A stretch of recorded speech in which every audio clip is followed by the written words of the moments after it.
அது வந்து கண்டிப்பா ஏற்றுக்கொள்ள முடியாது. பிரதானத்துவம் இந்த கூட்டத்தில் கூட்டப்பட்டது.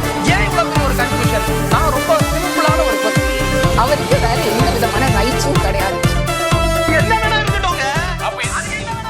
சிறப்பு நேர்பட பேசு நிகழ்ச்சிக்கு உங்கள் அனைவரையும் அன்போடு வரவேற்கின்றேன். இன்றைய நிகழ்ச்சியில் நாம் பாதிக்க இருக்கக்கூடிய தலைப்பு என்பது ஆபரேஷன் சிந்தூர். நாட்டு மக்களுக்கு விளக்கம் அளிக்க எதிர்க்கட்சிகள் வலியுறுத்தி இருக்கின்றன. இன்றிரவு நாட்டு மக்களிடம் உரை நிகழ்த்தக்கூடிய பிரதமர், இன்னும் சற்று நேரத்தில் பிரதமர் மோடி அவர்கள் உரை நிகழ்த்த இருக்கிறார். இதை மையமாக வைத்து தான் நம்ம தலைப்பையை கட்டமைத்திருக்கிறோம். என்ன சொல்ல வருகிறார் மோடி, இதுதான் தலைப்பு. நான் விருந்தினர்களை உங்களுக்கு அறிமுகம் செய்து விடுகிறேன். எழுத்தாளர் திரு ராம்கி அவர்கள். வணக்கம் ராம்கி. காங்கிரஸிலிருந்து திரு பீட்டர் அல்போன்ஸ் அவர்கள். வணக்கம் திரு பீட்டர் அல்போன்ஸ். பாஜகவிலிருந்து பேராசிரியர் ஆசீர்வாதம் ஆச்சாரி அவர்கள். வணக்கம் ஆசீர்வாதம். திரு ஆசீர்வாதம், உங்களிடமிருந்தே தொடங்குறேன். இன்னும் சற்று நேரத்தில் பிரதமர் மோடி அவர்கள் விளக்கமளிக்க இருக்கிறார். அவர் என்ன பேசுவார், எந்த விஷயத்தை அட்ரஸ் பண்ணுவார் அப்படின்றத எல்லாம் சுருக்கமா உங்க பார்வையை, முதல் கட்ட பார்வையை முன்வைக்கலாம். திரு ஆசீர்வாதம்.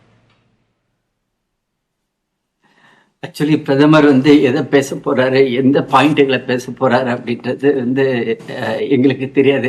ஃபார் தட் மேட்டர் யாருக்குமே தெரியாது. 8 மணிக்கு ஆரம்பிக்கும் பொழுது மட்டும்தான் நம்ம கேட்க முடியும். ஆனா அதே சமயம் ஒரு சின்ன கணிப்பு என்ன அப்படின்னா, இப்போ இந்தியாவுக்கும் பாகிஸ்தானுக்கும் இடையில உள்ள இந்த பிரச்சனை நேற்றில இருந்து அமைதியாக இருக்கிறது. எல்லையில அமைதி நிலவி வருகிறது. எல்லைப்புற மாநிலங்களிலும் அமைதி இருக்கிறது. பல நாட்களுக்கு பிறகு ஜம்மு காஷ்மீர், ராஜஸ்தான், பஞ்சாப் அந்த மாநிலங்கள்ல நிம்மதியான ஒரு உறக்கம் மக்களுக்கு கிடைத்துள்ளது. சோ இத அடிப்படையா, அதாவது பயங்கரவாதிகள் என்ன பண்ணாங்க, நம்மள்ட்ட 26 பேரை கொன்னதுல ஆரம்பிச்சு, பஹல்காம் அட்டாக்ல ஆரம்பிச்சு இன்னைக்கு வர நம்ம என்னென்ன ஆக்ஷன் எடுத்தோம் அதற்கான விளக்கத்தை கொடுக்க வாய்ப்பு இருக்கிறது. திரு ஆசீர்வாதம் அந்த விளக்கம் கொடுப்பார். ஆபரேஷன் சிந்தூர் என்ன நடந்தது, நம்மளோட தாக்குதல் எப்படி இருந்ததுன்ற விளக்கத்தை கொடுப்பதற்கான வாய்ப்பு இருக்குன்னு சொல்றீங்க. திரு பீட்டர் அல்போன்ஸ், நிறைய விமர்சனங்கள், சந்தேகங்கள். சரி, திரு பீட்டர் அல்போன்ஸ், இப்ப நிறைய விமர்சனங்கள்லாம் கூட இருந்தது. ப. சிதம்பரம் அவர்கள்லாம் சந்தேகத்தெல்லாம் எழுப்பி இருந்தார். இது பத்தி எல்லாம் நீங்க விளக்கணும்னு. பிரதமர் பேசுவதற்கு சற்று நேரத்திற்கு முன்பாக நமக்கு கிடைக்கிற செய்தியில ட்ரம்ப் அவர்கள் மீண்டும் வலியுறுத்துறார். நான் தான் எச்சரிக்கை செய்தேன், அணு ஆயுத போரையே நான் தான் தவிர்த்தேன். 2 நாடுகளிடமும் நான் சொன்னேன், நீங்க போரை நிறுத்தலைன்னா வர்த்தகம் செய்ய மாட்டேன் அப்படிலாம் சொன்னதாக அந்த செய்தியை நம்ம பார்க்கிறோம். எல்லாம் சேர்ந்துதான் இந்த சூழல்ல தான் பிரதமர் பேச இருக்கிறார். எந்த விஷயம் அட்ரஸ் பண்ணுவாருன்னு நினைக்கிறீங்க? இல்ல, அதாவது பிரதமர் வழக்கமா எங்க பேசியிருக்கணும்னா, நாட்டு மக்களிடம் பேசுவதற்கு முன்னால அவர் அனைத்து கட்சி தலைவர்களை அழைத்து அவர் பேசியிருக்க வேண்டும். ஏன்னா இன்னைக்கு அவர் நாட்டு மக்கள்கிட்ட பேசுகின்ற போது நம்ம யாரும் அவர்கிட்ட ஒன்றும் கேள்வி கேட்க முடியாது. அவர் பேசுவார், நாம் கேட்போம். இதைத்தான் 12 வருஷமா நம்ம பண்ணிக்கிட்டு இருக்கிறோம். பிரதமர் ஒரு பாராளுமன்ற ஜனநாயக நாட்டில் கேள்விகளுக்கு அவர் பதில் சொல்ல வேண்டும். அதிலும் குறிப்பாக மக்களால் தேர்ந்தெடுக்கப்பட்ட எதிர்கட்சிகளுடைய பிரதிநிதிகளுக்கு பதில் சொல்லணும். நீங்க முதல்ல சீனா வார் வருகின்ற போது முதல் பிரதமர் ஜவஹர்லால் நேரு அவர்கள் அன்னைக்கு வாஜ்பாய் அவர்கள் எதிர்கட்சியில் இருக்கின்ற போது பாஜகவுக்கு உறுப்பினர்களே கிடையாது. ஆனால் வாஜ்பாய் வைத்த ஒரு கோரிக்கை, அன்னைக்கு மிக இளைய உறுப்பினர், அதை வைத்து அன்றைக்கு இருந்த பிரதமர் நம்முடைய ஜவஹர்லால் நேரு அவர்கள் பாராளுமன்றத்தை கூட்டி அவர் கேட்கின்ற கேள்விக்கு பதில் சொன்னார். 2 எதிர்கட்சி கூட்டம் நடந்தது. 2 கூட்டத்திலேயுமே பிரதமர் எதிர்கட்சிகளை அவமானப்படுத்தினார் என்று நான் சொல்ல மாட்டேன். ஆனா நிறைய பேர் அப்படித்தான் பேசிக்கிட்டாங்க. இப்போ நீங்க நாங்க அரசியல் கட்சிகள் சில நேரங்களில் கலெக்டரை பார்த்து பெட்டிஷன் கொடுக்கறதுக்காக வேண்டி போவோம். சில கலெக்டர்கள் என்ன பண்ணுவாங்கன்னா அந்த பெட்டிஷனை வாங்க மாட்டாங்க, ஒரு கிளார்க் அனுப்பிச்சு வாங்கிட்டு வான்னு சொல்லுவாங்க. அதை போலதான் பிரதமர் அன்னைக்கு எதிர்கட்சிகளை நடத்தினார். உங்கள் பார்வையில் என்ன சொல்றேன் அப்படின்னா, இன்னைக்கு இன்னும் சில நொடிகள்ல பிரதமர் பேச இருக்கிறார். உங்கள் பார்வையில எதிர்கட்சிகளிடம் விளக்கம் கொடுத்திருக்கணும் சொல்ல வரீங்க. இன்னும் சில நொடிகள்ல பிரதமர் பேச இருக்கிறார். முதல்ல விளக்கம் கொடுத்திருக்கணும்.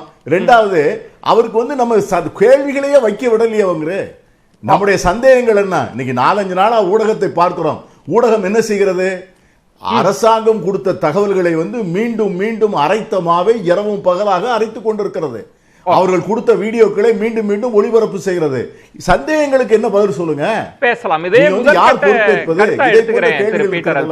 பிரதமர் பேசிய பிறகு நம்ம இன்னும் கூட விரிவாக பேச முடியும்னு நினைக்கிறேன். ராம்கி, உங்கள் முதல் கட்ட பார்வை, ஏன்னா இன்னும் சில நொடிகள்ல பிரதமர் சொல்லிடுறேன். இந்த போர் நிறுத்தத்தில் அமெரிக்காவின் பங்கு என்ன என்பதை நம்முடைய பிரதமர் விளக்குவார் நான் எதிர்பார்க்கிறேன். ஏன்னா அப்ப ஆபரேஷன் சிந்தூரில் நிச்சயமா அமெரிக்கா நமக்கு ஆதரவா இருந்தது. ஆனா அதுக்கப்புறம் வந்து போர் ஆரம்பித்த பிறகு பாகிஸ்தான் தரப்பு வந்து அணு ஆயுதங்களை பயன்படுத்துவதாக தொடர்பு கொண்டதனால் அமெரிக்க வெளியுறவுத்துறை களமிறங்கி அவர்களுக்கு அப்புறம் தான் சமாதான முயற்சிகள் ஆரம்பிக்கப்பட்டது நியூயார்க் டைம்ஸ் சொல்லிடுது. ஸோ அந்த சோர்ஸை நம்ம ஏற்றுக்கொள்ள வேண்டும். அது அப்படி இருக்கும்போது பாகிஸ்தான் தரப்பு தொடர்பு கொண்டதால் ஆரம்பிக்கப்பட்ட சமாதான முயற்சி இந்தியாவை ஒப்புக்கொண்டு போர் நிறுத்தம் வந்திருக்கிறதா நியூயார்க் டைம்ஸ் வெளிப்படையாக எழுதுறது. ஸோ அதனால அந்த விஷயத்தை பற்றி இது நம்முடைய பிரதமர் வந்து விரிவாக பேசுவார் நான் எதிர்பார்க்கிறேன். அதற்கான விளக்கம் கிடைக்கும். இந்த தாக்குதல் நிறுத்தம் அமெரிக்காவுடைய தாக்குதல் எப்படி ஆரம்பிக்கப்பட்டது, அதுல இருந்து என்னென்ன டெவலப்மெண்ட்ஸ், அதை தவிர முக்கியமான பார்க்கலாம். நாட்டு மக்களிடத்தில் பிரதமர் உரையாற்றிய காட்சியை தான் நீங்கள் பார்த்தீர்கள். பல முக்கியமான அம்சங்கள் குறித்து பிரதமர் பேசியிருந்தார்.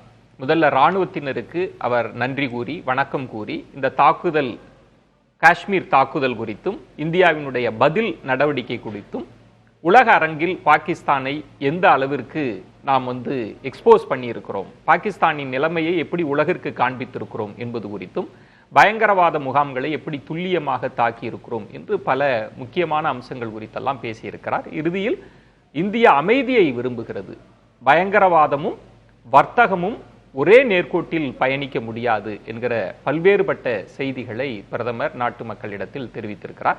இது பற்றியெல்லாம் நம்ம தொடர்ந்து பேசலாம். திரு பீட்டர் அல்போன்ஸ், நீங்க முதல்ல குறிப்பிட்டீங்க, எதிர்கட்சிகளிடத்தில் அவங்க கேட்கிற கேள்விகளுக்கு பதில் சொல்லி இருக்க வேண்டும் அப்படின்லாம் சொல்லியிருந்தீங்க. பிரதமர் நிறைய விளக்கங்கள் கொடுத்திருக்கிறார். அதுல முக்கியமான அம்சம், பாகிஸ்தானுக்கு நாம் கொடுத்திருக்கக்கூடிய செய்தியை வலியுறுத்தி சொல்லி இருக்கிறார். இது உலக நாடுகளுக்குமான செய்தியாகவும் கூட இருக்கிறது. பிரதமரினுடைய பேச்சு உங்கள் கேள்விகளுக்கெல்லாம் விடையாக அமைஞ்சதா? அதாவது பிரதமர், நான் வந்து ஒன்று மட்டும் நான் சொல்றேன். முதல்ல விஜய், நம்முடைய இராணுவ நடவடிக்கைகளை, நம்முடைய இராணுவத்தினுடைய தீரத்தை, வீரத்தை, நம்முடைய அதிகாரிகளுடைய துணிச்சலை, அவர்களுடைய திறமைகளை வந்து நாம் எல்லோரும் தலைவணங்கி பாராட்டுகிறோம். அவர்களை வந்து மனமாற நாம் வாழ்த்துகிறோம். ஏன்னா இதில் வந்து நமக்கு யாருக்கும் எந்த விதமான ரிசர்வேஷனும் கிடையாது. அவர் army is the most dedicated, the most brilliant and the most committed army in the world அப்படிங்கிறதுல நமக்கு யாருக்கும் சந்தேகம் கிடையாது. ஆகவே அவர்களுடைய இந்த நடவடிக்கைகளிலே வந்து நம்ம எந்த விதமான குறைபாடுகளையும் சொல்லவில்லை. அவர்கள் செயல்பாடு, அவர்கள் வந்து சொன்ன விளக்கங்கள் எல்லாவற்றையும் நாம் வந்து அப்படியே ஏற்றுக்கொள்கிறோம். நம்ம வந்து அந்த ஆர்மியினுடைய அந்த டொமைனுக்குள்ளே நம்ம போகலை. இப்போ நமக்கு இருக்கிற கேள்வி வந்து இன்னைக்கு பிரதமர் வந்து பேசுனதுல ஒரு முக்கியமான 3 கருத்துக்களை நீங்க சொன்னீங்க. அவர் பேசினாருன்னு சொன்னீங்க. முதல்ல, என்னுடைய தங்கைகள், சகோதரிகளுக்கு, தாய்மார்களுக்கு இந்த வெற்றியை சமர்ப்பிக்கிறேன்னு சொன்னார். இது என்ன வெற்றி அப்படிங்கிறத வந்து அவர் வந்து விளக்கணும். அதாவது பயங்கரவாதிகளுடைய முகாம்களை அழித்து விட்டோம், அனைத்து முகாம்களையும் அழித்து விட்டோம்னு சொன்னார். ஒரு வார்த்தை, ஆல். எனக்கு வந்து ஹிந்தி தெரியாது, உங்களுடைய தொலைக்காட்சியிலே வந்த தமிழ் விளக்கத்தை வைத்து தான் நான் பேசுறேன். அனைத்து முகாம்களையும் அழித்து விட்டோம்னு பேசுறார். இப்ப நம்மளே வந்து 30 கேம்ப்ஸுக்கு வந்து நம்ம லிஸ்ட் கொடுத்துருக்கிறோம். கடந்த காலத்தில் 30 டெரர் கேம்ப் சைட்ஸை பற்றிய விவரங்களை வந்து நம்முடைய அரசு வந்து பாகிஸ்தானுக்கும் சர்வதேச ஐக்கிய நாடுகள் சபைகள் போன்ற நிறுவனங்களுக்கும் கொடுத்திருக்கிறது. இன்னைக்கு இவங்க அட்மிட்டட்லயே வந்து 9 சைட்ல தான் இவங்க வந்து அதை வந்து தாக்குதல் நடத்தியதாக இன்னைக்கு ராணுவத்தினுடைய செய்தி தொடர்பாளர்கள் வந்து சொல்லியிருக்காங்க. அப்போ இந்த 21 பயங்கரவாதிகள் முகாம்கள் வந்து அங்க இருக்குதா, அது செயல்படுதா? ரெண்டாவது, அடுத்தாற்போல என்ன சொல்றாரு அப்படின்னா, பயங்கர அரசு அடி தாங்க முடியாமல் பாகிஸ்தான் நம்மை தொடர்பு கொண்டதுன்னு சொல்றார். ஆனா பாகிஸ்தான் நம்மளை தொடர்பு கொள்ளவே இல்லை. அவங்க வந்து மோடி, ட்ரம்ப் தான் தொடர்பு கொண்டாங்க. அமெரிக்கன் செக்ரட்டரி ஆஃப் ஸ்டேட்டை தான் தொடர்பு கொண்டாங்க. ஆகவே அவர் மூலமாகத்தான் நமக்கு தகவல் வந்தது. இன்னைக்கு வந்து டைம்ஸ் ஆஃப் இந்தியா, ஹிந்து பத்திரிகை போன்ற செய்திகளை கூட பிரதமரிடம் யார் பேசியது என்று சொன்னால் மைக் வான்ஸ் தான் பேசியிருக்கிறார். அமெரிக்க துணை குடியரசுத் தலைவர் தான் பேசியிருக்கிறார். அவர் பேசிதான் சொல்லியிருக்காரு. இது வந்து எத்தனையோ, நான் ஆசீர்வாதம் ஆச்சாரி வந்து பேராசிரியர், இதுவரைக்கும் நடந்த எந்த யுத்தத்திலேயாவது ஒரு மூன்றாவது நாடு வந்து சீஸ்ஃபயரை அனௌன்ஸ் பண்ணிருக்கா? ஏதாவது ஒரு நாட்டை நீங்க சொல்லுங்க. இன்னைக்கு வந்து உக்ரைனும் இன்னைக்கு ரஷ்யாவும் பேசுது. அவர் வந்து சீஸ்ஃபயர் கேட்கிறாரு. ரஷ்யாவில் வந்து நம்முடைய உக்ரைனுடைய அதிபர் நேரடியாக கேட்கிறாரு. புட்டின் நான் கேட்டேன், அவர்கிட்ட இருந்து பதில் வரலன்னு சொல்றாரு. நம்ம என்ன கேட்கிறோம்? அப்படி வந்து கெஞ்சினார்கள்னு சொல்றாருல்ல, கெஞ்சுகின்ற போது அவர் நேரடியாக கெஞ்சியதாகத்தான் பிரதமர் இன்று பேசியிருக்கிறார். அப்படி நேரடியாக கெஞ்சி இருந்தால் அந்த பாகிஸ்தான் பிரதமரிடம் ஒரு அஷூரன்ஸ் கேட்கணுமா வேண்டாமா? இனிமேல் வந்து நீங்க பகிரங்கமாக அறிவியுங்கள், எங்கள் நாட்டிலிருந்து இனிமேல் பயங்கரவாத நடவடிக்கைகளே தொடராது, வராது, இதற்கு நான் உத்தரவாதம் தருகிறேன் அப்படின்னு அந்த பிரதமர் சொன்னார்னா நம்ம இன்னைக்கு வந்து வெற்றி என்று சொல்லலாம். சரி, அது வேண்டாம். இந்த பெஹல்காம் அட்டாக்ல வந்து இந்த பயங்கரவாதிகள் உள்ளே வந்து 26 பேருடைய உயிரை கொண்டு கொடுத்துட்டு போனாங்களே, அவங்க என்ன ஆனாங்க? What happen to them? முக்கியமான நீங்க வந்து எங்கேயோ கண்காணாத ஊர்ல இருக்கிற பேசுங்க ப்ளீஸ், நான் முடிச்சிடறேன். எங்கேயோ 1000 மைல்களுக்கு அப்பால் இருக்கிற தீவிரவாத முகாம்களை அழித்துவிட்டு அங்கே யாரையெல்லாம் அழித்து விட்டோம் என்று பெயர் சொல்லி நீங்க வெளியிடுறீங்க. இதுக்கு உள்ள வந்தது எத்தனை பேர்? 200 கிலோமீட்டர் எப்படி வந்தாங்க? பிறகு எப்படி வெளியே போனாங்க? அவங்க இலங்கையில போனதாக ஒரு தகவல் வந்து நம்முடைய ஐபியும் ராவும் இலங்கைக்கு போய் விசாரித்ததாக எல்லாம் தகவல் வந்திருக்கு. அப்ப இதெல்லாம் எப்படி நடந்தது? அவர்கள் என்ன ஆனார்கள்?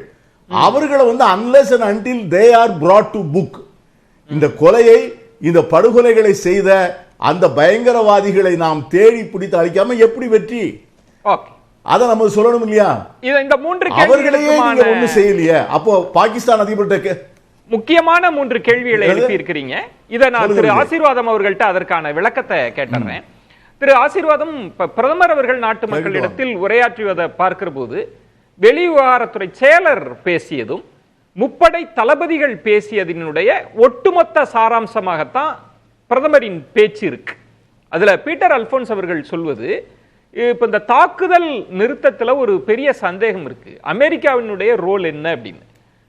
பிரதமர் சொல்வது, பாகிஸ்தான் ராணுவ அதிகாரி எங்களிடம் கெஞ்சினார், நாங்க தற்காலிக நிறுத்தத்துக்கு ஒத்துக்கொண்டோம்னா அப்ப என்ன பேசப்பட்டது, என்ன டிமாண்ட், அந்த இடத்துல எல்லாம் தெளிவில்லாத ஒரு தன்மை இருக்கு அப்படின்னு சொல்வதை எப்படி எடுத்துக்கிறது? முழுமையான விளக்கம் கிடைக்கலன்றாரே திரு பீட்டர் அல்போன்ஸ்.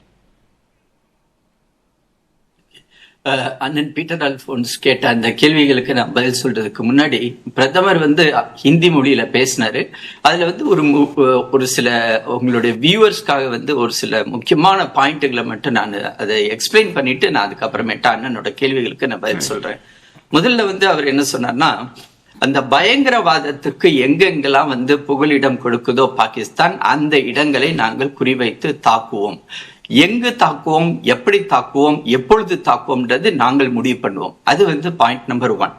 ரெண்டாவது வந்து பாகிஸ்தான்கிட்ட வந்து நியூக்ளியர் வெப்பன் இருக்குது, அணு ஆயுதம் இருக்குது, அதனால வந்து நாங்க வந்து அமைதியா போகணும் அப்படின்ற பிளாக்மெயில வந்து பண்றத முதல்ல பாகிஸ்தான் நிறுத்தணும். இது ரொம்ப மிக முக்கியமான விஷயம். கடந்த ஒரு வாரமாக இத பத்தி நிறைய இடத்துல நிறைய பேர் பேசிட்டு இருந்தாங்க.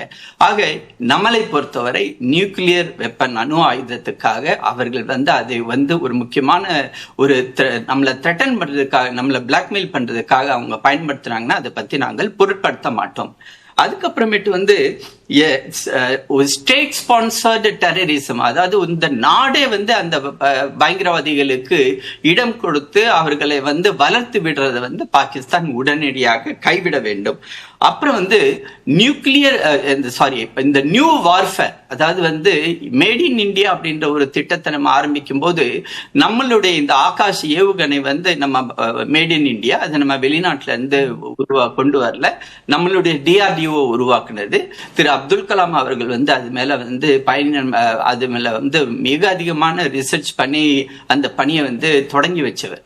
அந்த ஆகாஷ் ஏவுகணைகள் வந்து நமக்கு மிகவும் வந்து இந்த தடவை வந்து துணையா இருந்துச்சு. அதுக்கப்புறமேட்டு டெரரும் வந்து டாக்கும் ஒன்னா போகாது. அதாவது பயங்கரவாதிகளும் ஒரு சமயத்துல இருக்கும், அதே சமயத்துல நம்ம பேச்சுவார்த்தையும் நடத்தணும்னா அதுக்கு வந்து வழி கிடையாது. அதே மாதிரி வந்து குடிநீரும் இது ரத்தமும் ஒரே சமயத்துல ஒரே இடத்துல அதை பத்தி நம்ம பேச முடியாது. அதே மாதிரி வந்து ட்ரேடும் டெரரும் ஒன்னா வந்து நம்ம பேச முடியாது. இது இரண்டும் இவைகள் வந்து இந்த மூன்றுமே தனித்தனியாகத்தான் நம்ம பார்க்க வேண்டும். அடுத்ததாக வந்து நாம் அமைதியை விரும்புகிறோம், ஆனால் பாகிஸ்தான் அந்த அமைதியை விரும்ப வேண்டும். இது வந்து அவர் சொன்ன இந்த இதனுடைய முத்தாய்ப்பான ஒரு சில புள்ளிகளை நான் வந்து தொட்டிருக்கேன். இப்போ அண்ணன் வந்து கேட்டாங்க, மிக அருமையான கேள்வி. ஏன்னா அண்ணனுக்கு தெரியும், அண்ணன் பாராளுமன்ற உறுப்பினராக இருந்தாரு. அதுல வந்து டிஜிஎம்ஓ அவங்க வந்து முதலாக நம்மளுடைய டிஜிஎம்ஓவை கான்டாக்ட் பண்ணது வந்து பாகிஸ்தானோட டிஜிஎம்ஓ தான் கான்டாக்ட் பண்ணாங்க. அப்ப சனிக்கிழமை மத்தியானம் அவரை கான்டாக்ட் பண்ணாங்க. கான்டாக்ட் பண்ணி நாங்கள் வந்து உடனடியாக வந்து இந்த தாக்குதலை நாங்கள் நிறுத்திக் கொள்கிறோம், தயவு செய்து நீங்கள் நிறுத்துங்கள் அப்படின்னு அவங்க கெஞ்சி கேட்டாங்க. அதை உடனடியாக நம்மளுடைய இது அதிகாரிகள் அதை வந்து வெளியில வந்து சொன்னாங்க, இது வந்து இப்படியாப்பட்ட ஒரு தாக்குதலை நிறுத்தி கொள்கிறோம், நாங்கள் வந்து செய்ய மாட்டோம், தயவு செய்து நீங்கள் எங்கள் மேல் வந்து குண்டு வழிப்பதையும் எங்களுடைய விமான தளங்களை வந்து தகர்த்தெரிப்பதையும் வந்து தயவு செய்து நிறுத்துங்கள் அப்படின்னு பிரதமர் வந்து ஒவ்வொரு வார்த்தையும் வந்து அளந்துதான் பேசினார். அதன் காரணமா பொறுப்புணர்வோடு அவர் சொன்னார். நீங்க பிரதமர் பேச்சு இந்தியில இருக்கிறதுனால முக்கியமான புள்ளிகளையும் நீங்க மொழியாக்கம் செஞ்சு சொன்னீங்க. இதுல பீட்டர் அல்போன்ஸ் அவர்கள் சொல்றதுல ரொம்ப முக்கியமான பாயிண்ட் அப்படின்றது வந்து, ஒரு பிரதமர் ஒரு ஆபரேஷன் ராணுவ நடவடிக்கைக்கு பிறகு மக்களிடம் பேசுவது அப்படின்றது ரொம்ப அதிமுக்கியமானது, வரலாற்று கண்களால் ரொம்ப முக்கியமாக பார்க்கப்படுவது. அதுல முக்கியமான கேள்வி, நீங்க டைம் லைன் பார்க்கிற போது பீட்டர் அல்போன்ஸ் சொன்ன மாதிரி அங்க இருக்கிற ராணுவ அதிகாரிகள் முக்கியமானவர்கள் அமெரிக்காவோடு பேசுறாங்க, அமெரிக்கா நம்மளோடு பேசுது, இடையில அவங்க ஒரு போர்ஷன் இருந்துட்டு இருக்கு, அதனாலதான் அவங்க கிளைம் பண்றாங்க. அதற்கு பிறகுதான் கடைசியாகத்தான் டிஜிஎம்ஓ நம்மள்ட்ட வராரு. அப்ப இதுல அமெரிக்காவினுடைய ரோல் என்னவாக இருந்தது அப்படின்றது ஒன்று. ரெண்டாவது, பிரதமர் சொல்லுகிற முக்கியமான அம்சம், பாகிஸ்தானையும் பயங்கரவாதத்தையும் நம்ம பிரிச்சு பார்க்க முடியாது அப்படின்றாங்க. ஏன்னா பயங்கரவாதத்தை உணவு கொடுத்து நீர் கொடுத்து வளர்க்கிற ஒரு நாடா அவங்க இருந்திருக்கிறாங்க. அப்படின்றப்ப நம்ம என்ன வாக்குறுதி அவங்கள்ட்ட வாங்கணும்? அடி தாங்கலங்க நிறுத்திக்கிங்கன்னு அவங்க சொல்லுகிற போது ஒரு ஆபரேஷனை நம்ம மேற்கொண்டு இருக்கிறோம், இந்த அந்த 4 தீவிரவாதிகள் என்ன ஆனாங்கன்ற கேள்வி இருக்கு, என்ன நிபந்தனை விதிக்கப்பட்டது அப்படின்ற ஒரு கேள்வியையும் பீட்டர் அவங்க எழுப்புனாங்கல்ல. இதெல்லாம் சேர்த்துதானே வெற்றியா தோல்வியான்னு பார்க்க முடியும் கேட்டார். அதாவது பீட்டர் அல்போன்சனுக்கு வந்து நான் ஒன்று சொல்லிக்க விரும்புகிறேன். ஆபரேஷன் சிந்தூர் அப்படின்ற இந்த ஆபரேஷன் வந்து இது ஒரு தற்காலிகமாகத்தான் வந்து நிறுத்தி வைக்கப்பட்டுள்ளது. சப்போஸ் வந்து அவர்கள் நம் மேல் திரும்பி தொடர்ந்தார்கள் என்றால் தக்க பதிலடி நாம் கொடுக்க முடியும். ஏனென்றால் ஏற்கனவே அவங்களுடைய விமானப்படையை வந்து நம்ம துவம்சம் பண்ணிட்டோம். இன்னைக்கு அவங்களால எதுவுமே பண்ண முடியாத ஒரு சூழ்நிலையில அவங்க இருக்கிறாங்க.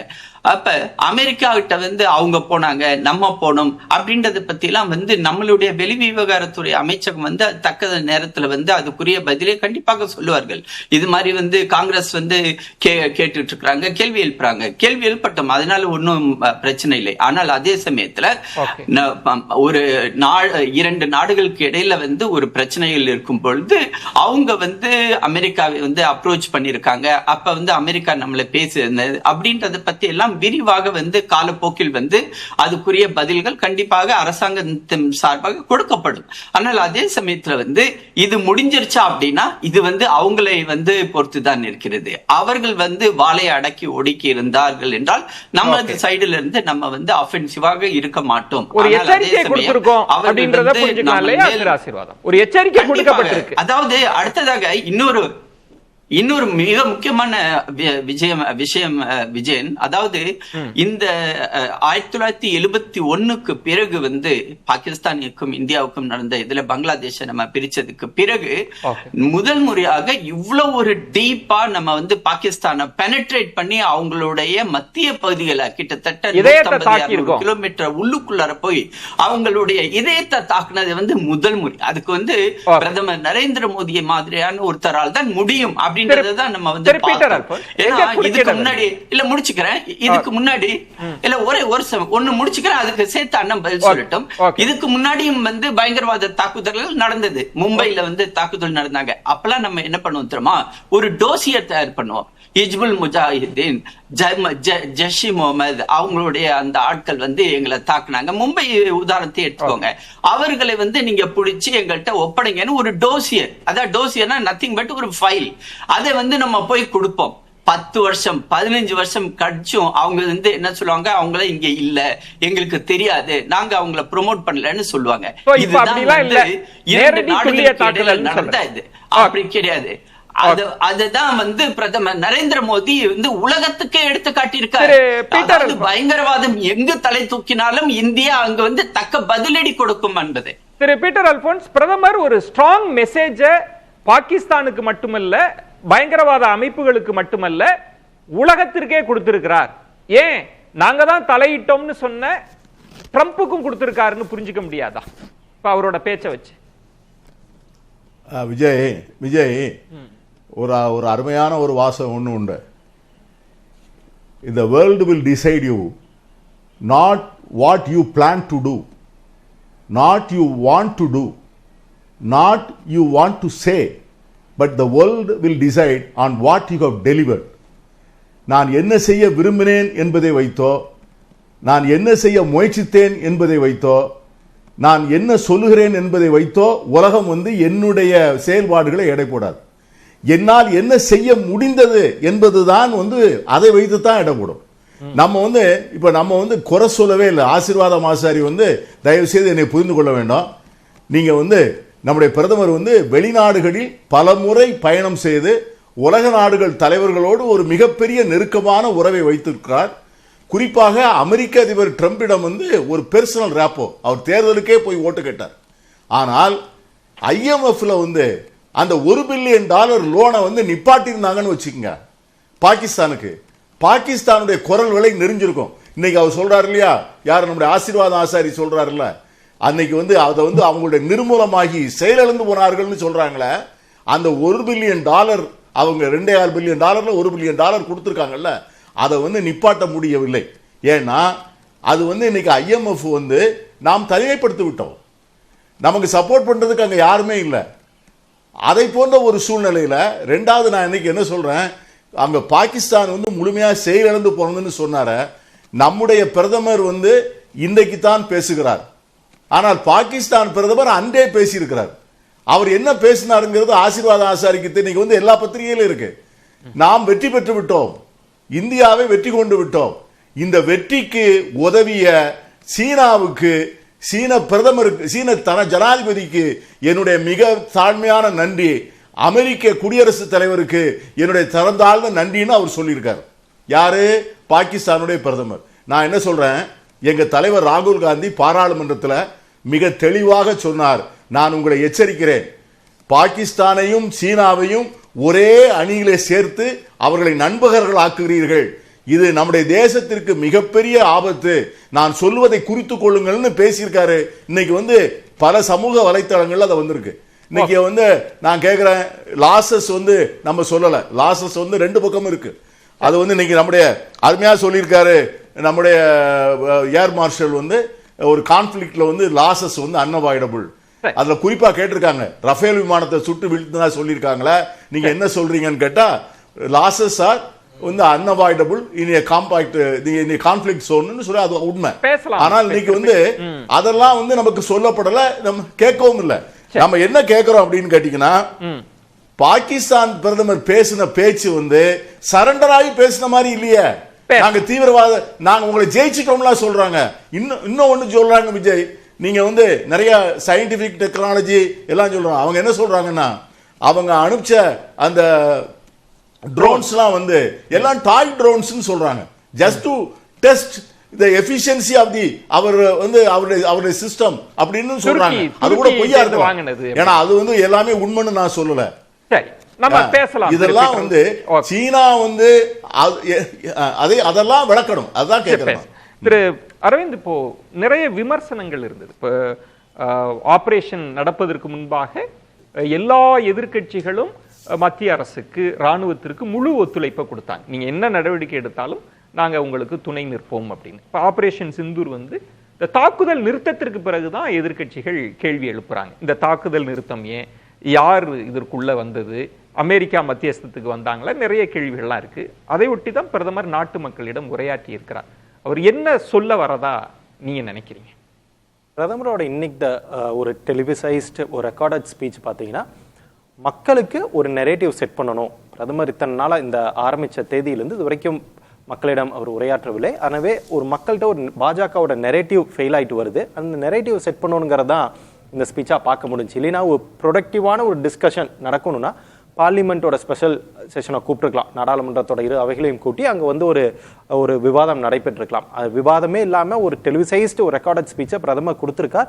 அது ரைட் விங் ஆட்களுக்கும் பாஜகவோட தொண்டர்களுக்கும் மக்களுக்கும் ஒரு நெரேட்டிவ் செட் பண்ணுறக்காக கொடுத்த மாதிரி தான் தெரியுது. ஏன் அதில் ஏன் வருத்தத்தை தெரிவிக்கிறேன்னா, இந்த ஆப்ரேஷன் சிந்தூரோட அப்ஜெக்டிவ் இதை தான் நம்ம ஆப்ரேஷன் சிந்தூரில் நம்ம இதெல்லாம் அச்சீவ் பண்ண போகிறோன்னு ஒரு பிளானோட தான் நம்ம ஆப்ரேஷன் சிந்தூர் ஆரம்பிச்சிருப்போம். அதை இந்த ஆப்ரேஷன் சிந்தூரில் நாம் அதை சாதித்தோமா? ஒன்று, இந்த சண்டையை போர்னு நம்ம குறிப்பிட முடியாது, இன்னும் அஃபிஷியலாக போர் கிடையாது. இந்த சண்டையை நம்ம நிறுத்தணுமே, எதற்காரணமாக நிறுத்தணும்? நம்மளோட அப்ஜெக்டிவ் நம்ம எதெல்லாம் நம்ம சாதிக்கணும்னு நினைச்சோமோ அதெல்லாம் செய்து முடித்த பிறகு இந்த போரை நிறுத்தணுமா, இல்லது ஏன் இந்த போரை நிறுத்தணும்? பிரதமர் இப்போ என்னங்கிறாருன்னா, பாகிஸ்தான் வெள்ளைக்கொடியை காட்டியதால் கெஞ்சினாங்க, காட்டியதால் நாம் நிறுத்தணும் அப்படிங்கிறதான் பிரதமர் பேசுவதற்கு ஒரு 10-15 நிமிடங்களுக்கு முன்பாக அமெரிக்காவோட ஜனாதிபதி ட்ரம்ப் பேசியிருக்கிறார். அவர் என்ன சொல்றாருன்னா, இந்தியா பாகிஸ்தான் இரு நாடுகளுடன் வர்த்தகத்தில் அமெரிக்கா இருக்கிறது. இந்த இரு நாடுகளுக்கான சண்டையை நிறுத்தவில்லை என்றால் இரு நாடுகளுக்கும் நாங்கள் ஒரு எச்சரிக்கையை கொடுத்தோம். அதாவது, நீங்கள் சண்டையை நிறுத்தவில்லை என்றால் உங்களுடனான வர்த்தகத்தை நாங்கள் நிறுத்திவிடுவோம் என எச்சரித்தோம். அதனை ஏற்றுக்கொண்டு இரு நாடுகளும் சண்டையை நிறுத்தி கொண்டார்கள் என்பது அமெரிக்க ஜனாதிபதியோட கருத்து. சரி, இது ஏன் அமெரிக்க ஜனாதிபதி கருத்தை நம்ம ஏன் முக்கியமா எடுத்துக்கிறோம்னா, இந்த இந்தியா பாகிஸ்தான் இரு நாடுகளும் இந்த சண்டையை நிறுத்துவதாக அறிவித்தார்களா முந்தானேத்து 2 நாட்களுக்கு முன்பாக. அதை அறிவிப்பதற்கு 2 நாட்களும் அபிஷியலா அறிவிப்பதற்கு முன்பாக இதே டொனால்ட் ட்ரம்ப் தான் ட்வீட் போட்டார். எங்களுடைய சுமூகமான பேச்சுவார்த்தையின் அடிப்படையில் இரு நாடுகளும் இந்த சண்டையை நிறுத்திக் கொள்வதாக முடிவெடுத்திருக்கிறார்கள் என முதலில் அறிவித்தது டொனால்ட் ட்ரம்ப். அதனைத் தொடர்ந்து அறிவித்தது அமெரிக்காவோட செக்ரட்டரி ஆஃப் ஸ்டேட். அதனைத் தொடர்ந்து பாகிஸ்தான் பிரதமர் அறிவித்தார். அதனைத் தொடர்ந்து இந்தியாவோட வெளியுறவுத்துறை செயலாளர் அறிவித்தார். எனவே ஏன் ட்ரம்போட கருத்து நமக்கு முக்கியம்னா, இந்த சண்டை தற்காலிகமாக அல்லது சீஸ்ஃபயர் அப்படிங்கிறத முதல் அறிவித்தது ட்ரம்ப். எனவே ட்ரம்ப் இதில் ஈடுபட்டிருக்கிறார், அமெரிக்கா இதில் ஈடுபட்டிருக்கிறார் என்பது நமக்கு அங்கிருந்து அந்த கிரெடிபிலிட்டி அந்த இடம் இருக்கு. ஆனா பிரதமர் பேச்சுல திரு ஆசீர்வாதம் அவர்கள் சுட்டிக்காட்டின மாதிரி அதற்கான விளக்கங்கள்லாம் கூட கொடுக்கப்படும். அமெரிக்கா பத்தியோ ட்ரம்ப் பத்தியோ பிரதமர் எதுவும் பேசல, பிறகு கொடுக்கப்படும் அவர் சொல்றார். பிரதமர் என்ன சொல்றாருன்னா, அமெரிக்கான்ற இடத்துக்குள்ளேயே அவர் வராம அடி வாங்கினாங்க, பாகிஸ்தானின் இதயத்தையே தாக்கணும், இவங்க எதிர்பார்க்கவே இல்லை, கெஞ்சுறாங்க, நம்மளிடம் கெஞ்சினாங்க, பாகிஸ்தான் கெஞ்சியதால் நாம இதை நிறுத்திட்டோம் அப்படின்னா அதுக்கு அடுத்த பிரதமர் ஒரு சிலது பேசுறாரு இல்லங்க, நாங்க இனிமேல் டெரரிசம் இது யுத்தத்துக்கான காலம் கிடையாது, அதே போல தீவிரவாதத்துக்கான காலமும் கிடையாது.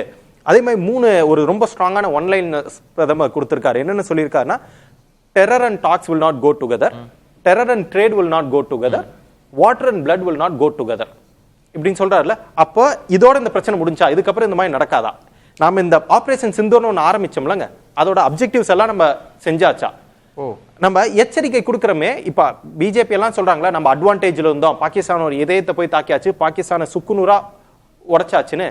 ஏன் நிறுத்தணும்? அப்படின்னா அது கம்ப்ளீட்டா முடிச்சிருக்கலாமே, பேசலாம். அது ஏன் நிறுத்தணும் அப்படின்னா, அப்ப ஏதோ ஒரு நாட்டோட இன்டர்வென்ஷனால் தான் நிறுத்தணும். அதையே ஒப்புக்கொள்ள மாட்டேங்கிறாங்க. ஏன்னா ட்ரம்ப் சொல்றாரு, நாங்க தான் இதுக்கான மீடியேட் பண்ணணும். திரு ராம்கி, அரவிந்த் சொல்வது பாஜகவினருக்கான மக்களை தயார் செய்வதற்கான ஒரு நெரேட்டிவ், அப்படிதான் பிரதமரோட பேச்சு இருந்தது. மற்றபடி விளக்கங்கள் இல்லை அப்படின்றது. இப்போ பிரதமர் என்ன சொல்றார், அடி வாங்கினாங்க, கெஞ்சுறாங்க, அதனால நாங்க நிறுத்தணும் அப்படின்றப்பதான் திரு பீட்டர் அல்போன்ஸ், அரவிந்த் அவர்கள்லாம் கேட்கறது என்ன டிமாண்ட், அவங்க போக்க மாற்றிக்கிட்டாங்களான்ற ஒண்ணு. அதுல திரு பீட்டர் அல்போன்ஸ் சொல்ற இன்னொன்னு சேர்த்து, நமக்கு முன்பாகவே பாகிஸ்தான்ல அங்க இருக்கிற ஊடகங்கள், அங்க இருக்கிற முக்கிய தலைவர்கள்லாம் நாங்க வெற்றி பெற்று விட்டோம், இந்தியாவை தனிமைப்படுத்தி விட்டோம் அப்படின்லாம் பேசுகிற போது இப்ப என்ன டிமாண்ட் வச்சிங்கன்ற ஒரு கேள்வி. ஒண்ணு பாகிஸ்தான் ஒத்துக்கிட்டு அடிபணிஞ்சு வெளியில பேசுற மாதிரியும் தெரியலேன்றதை திரு பீட்டர் அல்போன்ஸ் கேட்கிறாங்க. இப்ப பிரதமர் பேச்சு எதை சொல்லுது? இன்னொன்னு சொன்னாங்க, மாரி சீனாவுக்கு நன்றி, துருக்கிக்கு நன்றிலாம் பாகிஸ்தான் பிரதமர் சொன்னதா அப்படின்ட்டு. நாம யாருக்கும் நன்றி சொல்ல வேண்டிய அவசியம் இல்லை. ஏன்னா துருக்கியும் சீனாவும் அவங்களுக்கு வெப்பன் சப்ளையர். ஸோ நமக்கு நம்ம உள்நாட்டே தயாரான வெப்பன்ஸ் தான் வச்சு பண்ணியிருக்கோம். அதையும் பிரதமர் அவர்கள் அக்னாலேஜ் பண்ணியிருக்காரு. ஸோ அதனால இன்னைக்கு இது வந்து இன்னைக்கு ஒரே சொல்லிடுறேன். S-400 பயன்படுத்தினது இந்தியாவில் தயாரிக்கலைங்க. ஆகாஷ்ங்கிற ஒண்ணு மட்டும் தான் இந்தியாவில் தயாரிச்சோம். ரஃபேலும் நம்ம இந்தியாவில் தயாரிக்கல, இந்தியாவில் தயாரிக்கல, மிக்கும் நம்ம இந்தியாவில், சுகாய் இந்தியா கிடையாது, மிக்கும் இந்தியா கிடையாது. அதனால நாம காசு கொடுத்து தான் வாங்கிருக்கோம். வந்தாலும் யாரும் நன்றி சொல்ல வேண்டிய அவசியம் இல்லை. அது பாகிஸ்தானுக்கு நிர்பந்தம் இருக்கு. ஏன்னா அவங்க காசு கொடுக்கலாம அவங்க ஃப்ரீயாவும் வாங்குறாங்க. அவங்க வெப்பன் சப்ளையர் அவங்க இல்ல.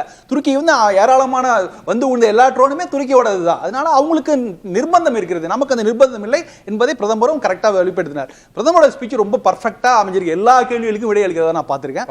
ஏன்னா அவர் ஆரம்பிச்சதுல இருந்து எதனால் நம்ம தாக்குதல் கொடுத்தோம், இந்த மிஷன் வந்து சக்சஸ் அப்படிங்கறத நேத்து முப்படை தலைவர்கள் ஒத்துக்கிட்டாங்களே. அவங்க என்ன சொன்னாங்க, நாங்க வந்து டார்கெட் பண்ணது 9 தீவிரவாத முகாம்கள், அதை கரெக்டா நாங்க என்ன டார்கெட் பண்ணோமோ அதை அடிச்சு. அந்த இடம் தான் எனக்கு ஒரு கிளாரிட்டி கொடுங்க. திரு பீட்டர் அல்போன்ஸ் கேட்கிற மாதிரி மொத்தமே 9 தீவிர முகாம் தானா, அது 30 இல்லையா அப்படின்ற ஒரு கேள்வி. இல்ல அரவிந்த் அவர்கள் கேட்கிற மாதிரி நம்ம ஒரு தாக்குதல் நடத்தி பாகிஸ்தான் அந்த நெருக்கடியை உணர்ந்து உள்வாங்கி உலக சமூகத்திடம் கையை தூக்கி நின்னுட்டாங்கன்னா நம்மளோட அப்ஜெக்டிவ்ல வெற்றின்றது. அததான் திரு பீட்டர் அல்போன்ஸ் அவர்கள் கேட்கிறது.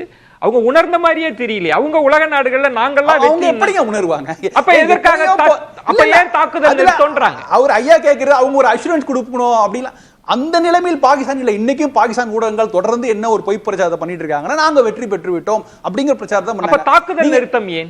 தாக்குதலை நாம தான் நிறுத்தி இருக்கோம். நாம தான் அவங்க கெஞ்சி கேட்ட கொண்டுதான் நாம வந்து இப்போதைக்கு தற்காலிகமா பிரதமர் திரும்ப சொல்றாரு, இன்னைக்கு தற்காலிகம் தான், இன்னைக்கு இந்த சிச்சுவேஷன் கண்டினியூ ஆகுங்கிற தெளிவா சொல்றாரு. நம்ம வந்து போர் நிற்கவில்லை, தற்காலிகம் தான். ஒரு விஷயம் இல்ல, ஒரு விளக்கம் தான் நம்ம பேசலாம். முக்கியமான அம்சம், பாகிஸ்தான் இந்த விவகாரத்தை நம்ம எடுக்கிற போது அங்க இருக்கிற எந்த தலைவர்களும் காஷ்மீர் தாக்குதலோடு எங்களுக்கு சம்பந்தம் இல்லை இருக்குன்னே யாருமே ஒத்துக்கவே இல்லை, அட்மிட் பண்ணவே இல்லை. பயங்கரவாத முகாம் செயல்படவே இல்லை அப்படின்னு தான் சொல்றாங்க. ஒருவேளை நம்ம தாக்குதல் அவங்க தாக்கு பிடிக்காம கெஞ்சுறாங்கன்னா கூட நம்முடைய நோக்கம்ன்றது பயங்கரவாதம் வேற இருக்கப்படணும். பாகிஸ்தான் அரசு அதுக்கு துணையா இருக்க கூடாதுன்னா அதுல நம்ம என்ன வெற்றி? ரொம்ப முக்கியமான புள்ளியை நீங்க தொட்டீங்க. ஆபரேஷன் சிந்தூர் பத்தி பாகிஸ்தானும் பேசவில்லை, அமெரிக்காவும் பேசினதில்லை. ஏன்னா ஆபரேஷன் சிந்தூர் ஒரு நியாயமான விஷயங்கிறத எல்லா நாடுகளும் ஒப்புக்கொள்கின்றன. அதனாலதான் சொன்னேன், பிப்ரவரி 13ஆம் தேதி US and இந்தியா அக்ரிமெண்ட்ல கிளியரா சொல்லப்பட்டிருக்கு. என்ன சொல்லிருக்கேன்னா, லட்சதீபா இந்த மாதிரி தீவிரவாத முகாம்கள் எங்க இருந்தாலும் அதை வந்து இந்தியாவும் அமெரிக்காவும் இணைந்து அவங்களுடைய முடக்குவோங்கிறத வந்து அக்ரிமெண்டா கொடுத்துருக்காங்க. ஏப்ரல் 13, இங்க இன்னொரு 3 மாதங்களுக்கு முன்னாடி தான் அதை வந்து ஆபரேஷன் சிந்தூர் அமல்படுத்திருக்கிறதுனால நிச்சயமா அமெரிக்கா அதுக்கு துணை நிற்கிறது. ஸோ அதுல எந்த கொஸ்டினும் இல்லை. திரும்ப பாகிஸ்தான் ஊடகங்கள் சொல்ற விஷயமே என்னன்னா, ஆபரேஷன் சிந்தூர் பத்தி பேசவே இல்லை. அவங்க என்ன சொல்றாங்க, அது தீவிரவாத முகாம்னு சொல்லி எங்களை தாக்கிட்டாங்க, நாங்க எங்களுக்கு சிவிலியன் இம்பாக்ட், அதனால தான் நாங்க வந்து பதில் கொடுத்தோம்.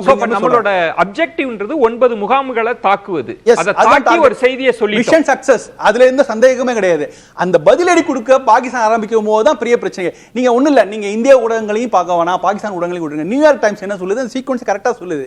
முதல் முறையாக அமெரிக்கா வந்து அவங்க தலையிட விரும்பவில்லை. ஏன்னா அவங்க as per agreement இது தீவிரவாதத்துக்கு எதிரான நடவடிக்கைங்கும் போது அவங்க அப்ஜெக்ஷன் பண்றதுக்கான எந்த விதமான பிரதமர் பேசியதுல ட்ரேடும் வாரும் ஒன்றாக போக முடியாது. அந்த சொல் வந்து ரொம்ப பரந்துபட்ட சொல், சர்வதேச வர்த்தகம் எல்லாம் இருக்குன்றது. இப்ப நீங்க பின்னோக்கி பார்த்தா எந்த தாக்குதல் தீவிரவாத தாக்குதல் அப்படின்னா உடனடியாக அந்த நாடின் மீது பொருளாதார தடை விதிக்கப்படும். நம்ம ஆபரேஷன் சிந்தூர்லாம் நடத்தின பிறகும், இந்த தாக்குதல் நடத்தின பிறகும் திரு பீட்டர் அல்போன்ஸ் அவர்கள் சொன்ன மாதிரி எந்த அடிப்படையில் அமெரிக்கா வந்து IMF வந்து பாகிஸ்தானுக்கு நிதி கொடுக்கிறாங்க? இந்த இது வந்து ட்ரேட் ஒருவேளை அமெரிக்கா ரொம்ப முக்கியமா ரெண்டு விஷயத்துல அந்த ஸ்டேட்மென்ட் ரொம்ப முக்கியமா பாக்குறேன். ஏன்னா ட்ரேட் நான் ஒரு விளக்கத்திற்காக அரவிந்த் அவர்கள் சொன்ன மாதிரி ட்ரம்ப் வந்து இன்னமும் 2 நாட சமதளத்துல பாக்குறார். 2 நாடையும் நான் எச்சரித்தேன், அப்படிதான் பார்க்கும். அமெரிக்கா 2 பேருக்கு வர்த்தகம் செய்ய மாட்டேன்னு எச்சரித்தேன். அமெரிக்கா இந்தியாவை விட பெரிய வல்லரசான அமெரிக்கா அப்படிதான் பார்க்கும், சீனி அப்படிதான் பார்க்கும். ஏன்னா அவங்க இந்தியாவை கொஞ்சம் இது பண்றதுக்காக அப்படிதான் பார்ப்பாங்க. நான் சொல்றது 2 முக்கியமான விஷயம் சொல்லியிருக்காரு. Trade and terror cannot go together ன்னு சொல்லும்போது நீங்க வர்த்தகம் நடக்குங்கிறதுக்காக நான் இதை காம்ப்ரமைஸ் பண்ண கிட்டத்தட்ட 15 நிமிடங்களுக்கு முன்னாடி ட்ரம்ப் போட்ட ட்வீட்டுக்கான ஒரு பதிலடியே அந்த வாக்கியத்துல இருக்கு. நீங்க சொல்றது வந்து டெரரை வச்சுக்கிட்டு ட்ரேட் எல்லாம் நான் யோசிக்க மாட்டேன். இதுவரைக்கும் பாஸ்ட் காஷ்மீர் முன்வைக்கப்பட்ட அரசியல் இல்லாம அப்படி நேரு காலத்துல இருந்து ஆரம்பிச்சு வாஜ்பாய் காலம் வரைக்கும், மன்மோகன் காலம் வரைக்கும் ட்ரேட் பார் ட்ரேட் நடப்போம், அதனாலதான் பஸ் விட்டாங்க. ட்ரேட் பார் ட்ரேட் நடக்கணும், நடக்கணும்னாங்க. இல்ல எங்களுக்கு முதல்ல டெரரிசம் முக்கியம், அதை முடித்து விட்டு தான் மற்றதை பத்தி பிரதமர் ஒரு கிளியர் மெசேஜ் கொடுத்திருக்காருன்னு நீங்க எடுத்துக்கலையா? இப்ப ராம்கி சொல்றாங்க, பிரதமர் கொடுத்த மெசேஜ் பாகிஸ்தானுக்காக சொன்னாரு. இதுக்கு முன்னாடி இந்த மும்பை தாக்குதலுக்கு அப்புறமும் இந்தியா பாகிஸ்தானுக்கான ட்ரேட்ல இதே மாதிரி சாங்ஷன் போட்டாங்க. மோஸ்ட் ஃப்ரெண்ட்லி நேஷன்ங்கிற ஸ்டேட்டஸை நம்ம பல முறை நம்ம தூக்கி இருக்கோம். மோஸ்ட் ஃப்ரெண்ட்லி நேஷன்ங்கிறது ஒரு ட்ரேடுக்கான ஒரு ஸ்டேட்டஸ். அது இந்தியா பாகிஸ்தானுக்கு கொடுத்திருந்தாங்க. மும்பை அட்டாக்கு அப்புறம் எடுத்தோம், இப்போ ஒரு சமீப புல்வாமா தாக்குதலுக்கு அப்புறம் எடுத்தோம்னு நினைக்கிறேன். அதனால பாகிஸ்தானுக்கான ட்ரேடை நம்ம வந்து கட் பண்றது, சஸ்பெண்ட் பண்றது பல டைம் பண்ணியிருக்கோம். இப்ப அமெரிக்கா ஒரு பிரதமர் சொன்னது இந்தியா பாகிஸ்தானுக்கான ட்ரேடை சொன்னார். அமெரிக்கா என்ன சொல்லுதுன்னா, இந்தியா பாகிஸ்தான் ரெண்டு நாடுகளுடன் நாங்க என்ன சொன்னோம்னா, நீ இந்த சண்டை நிறுத்தலினா உனக்கும் எனக்குமான ட்ரேடை நான் நிறுத்திடுவேன்னு சொன்னாரு. டொனால்ட் ட்ரம்ப் பாகிஸ்தான் மட்டும் சொல்லியிருந்தாருன்னா ஓகே, ஆனா டொனால்ட் ட்ரம்ப் அதே டோன்ல இந்தியாட்டையும் பேசினதா சொல்லியிருக்கார். அப்படி இருந்துச்சுன்னா அப்கி பார் ட்ரம்ப் சர்க்கார் மோடி இங்கிருந்து புறப்பட்டு போய் அப்கி பார் ட்ரம்ப் சர்க்கார் மோடி போய் சொல்லிட்டு வந்தாரு. அப்ப என்ன சொன்னாங்க எதிர்க்கட்சிகள் எல்லாம்? இந்தியாவுக்கு எதிராக என்ன சொன்னாங்க? நான் வரேன் திரு பீட்டர். அதாவது நம்முடைய ட்ரேட் வந்து பாகிஸ்தானை விட 200 மடங்கு அதிகம் அமெரிக்காவோட. பாகிஸ்தானுக்கு வந்து ட்ரேடே கிடையாது. ஆனால் அவர் என்ன சொல்றாருன்னா, டூ கிரேட் நேஷன்ஸ்ங்கிறார். ட்ரம்ப் வந்து இந்தியாவையும் பாகிஸ்தானையும் டூ கிரேட் நேஷன்ஸ்ங்கிறார். அப்ப எவ்வளவு சிறுமைப்படுத்துறாரு. அது ஏன் வந்து இன்னைக்கு கூட அதுக்கு பதில் சொல்ல பிரதமருக்கு என்ன தயக்கம்? இன்னைக்கு அது வந்து நம்ம வந்து சொல்லி ஆகணும்ல. இந்த பாரி பிரதமர் இப்படி பேசுகிற அமெரிக்க குடியரசுத் தலைவருக்கு கண்டனம் தெரிவிச்சிருக்காங்க. இதுக்கு மீனிங் அதான். இல்ல திரு பீட்டர் அல்போன்ஸ் ராம்கி சொன்னது நம்ம இந்த டிபேட் 9:30 வரைக்குமே போறோம். முக்கியமான அம்சங்கள் விரிவா பேசலாம். ராம்கி அவர்கள் சொல்றார், பிரதமர் பேசுகிறார், அதற்குள்ள நம்ம தான் டீகோட் பண்ணணும், அமெரிக்காவுக்கான செய்தி அது உள்ளுக்கு இருக்குன்றார். சோ அவர் என்ன சொல்றாருன்னா, இது அமெரிக்காவுக்கான ட்ரேட். என்னங்க சொல்றீங்க? அவர் சொன்ன பாகிஸ்தானுக்கான ட்ரேட் சொல்றாங்க, அமெரிக்காட்ட போய் சொல்றாரா? இல்லங்க, அடுத்த லைன் என்ன சொல்றாருன்னு சொல்றேன். அடுத்த லைன் சொன்னது மொத்தம் 4 லைன் சொன்னாரு. Talks and terror Khan go together, trade and terror Khan go together, blood and water can't go together. பொதுவா அது உலக நியதி எல்லாத்துக்குமே தான் அர்த்தம். பாகிஸ்தானுக்கு அர்த்தம் இல்ல, எல்லாவற்றுக்கும் அமெரிக்காவுக்கான செய்தி சொல்லப்பட்டிருக்கின்றார் திரு பீட்டர் அல்போன்ஸ். நான் வரேன் திரு பீட்டர் அல்போன்ஸ்.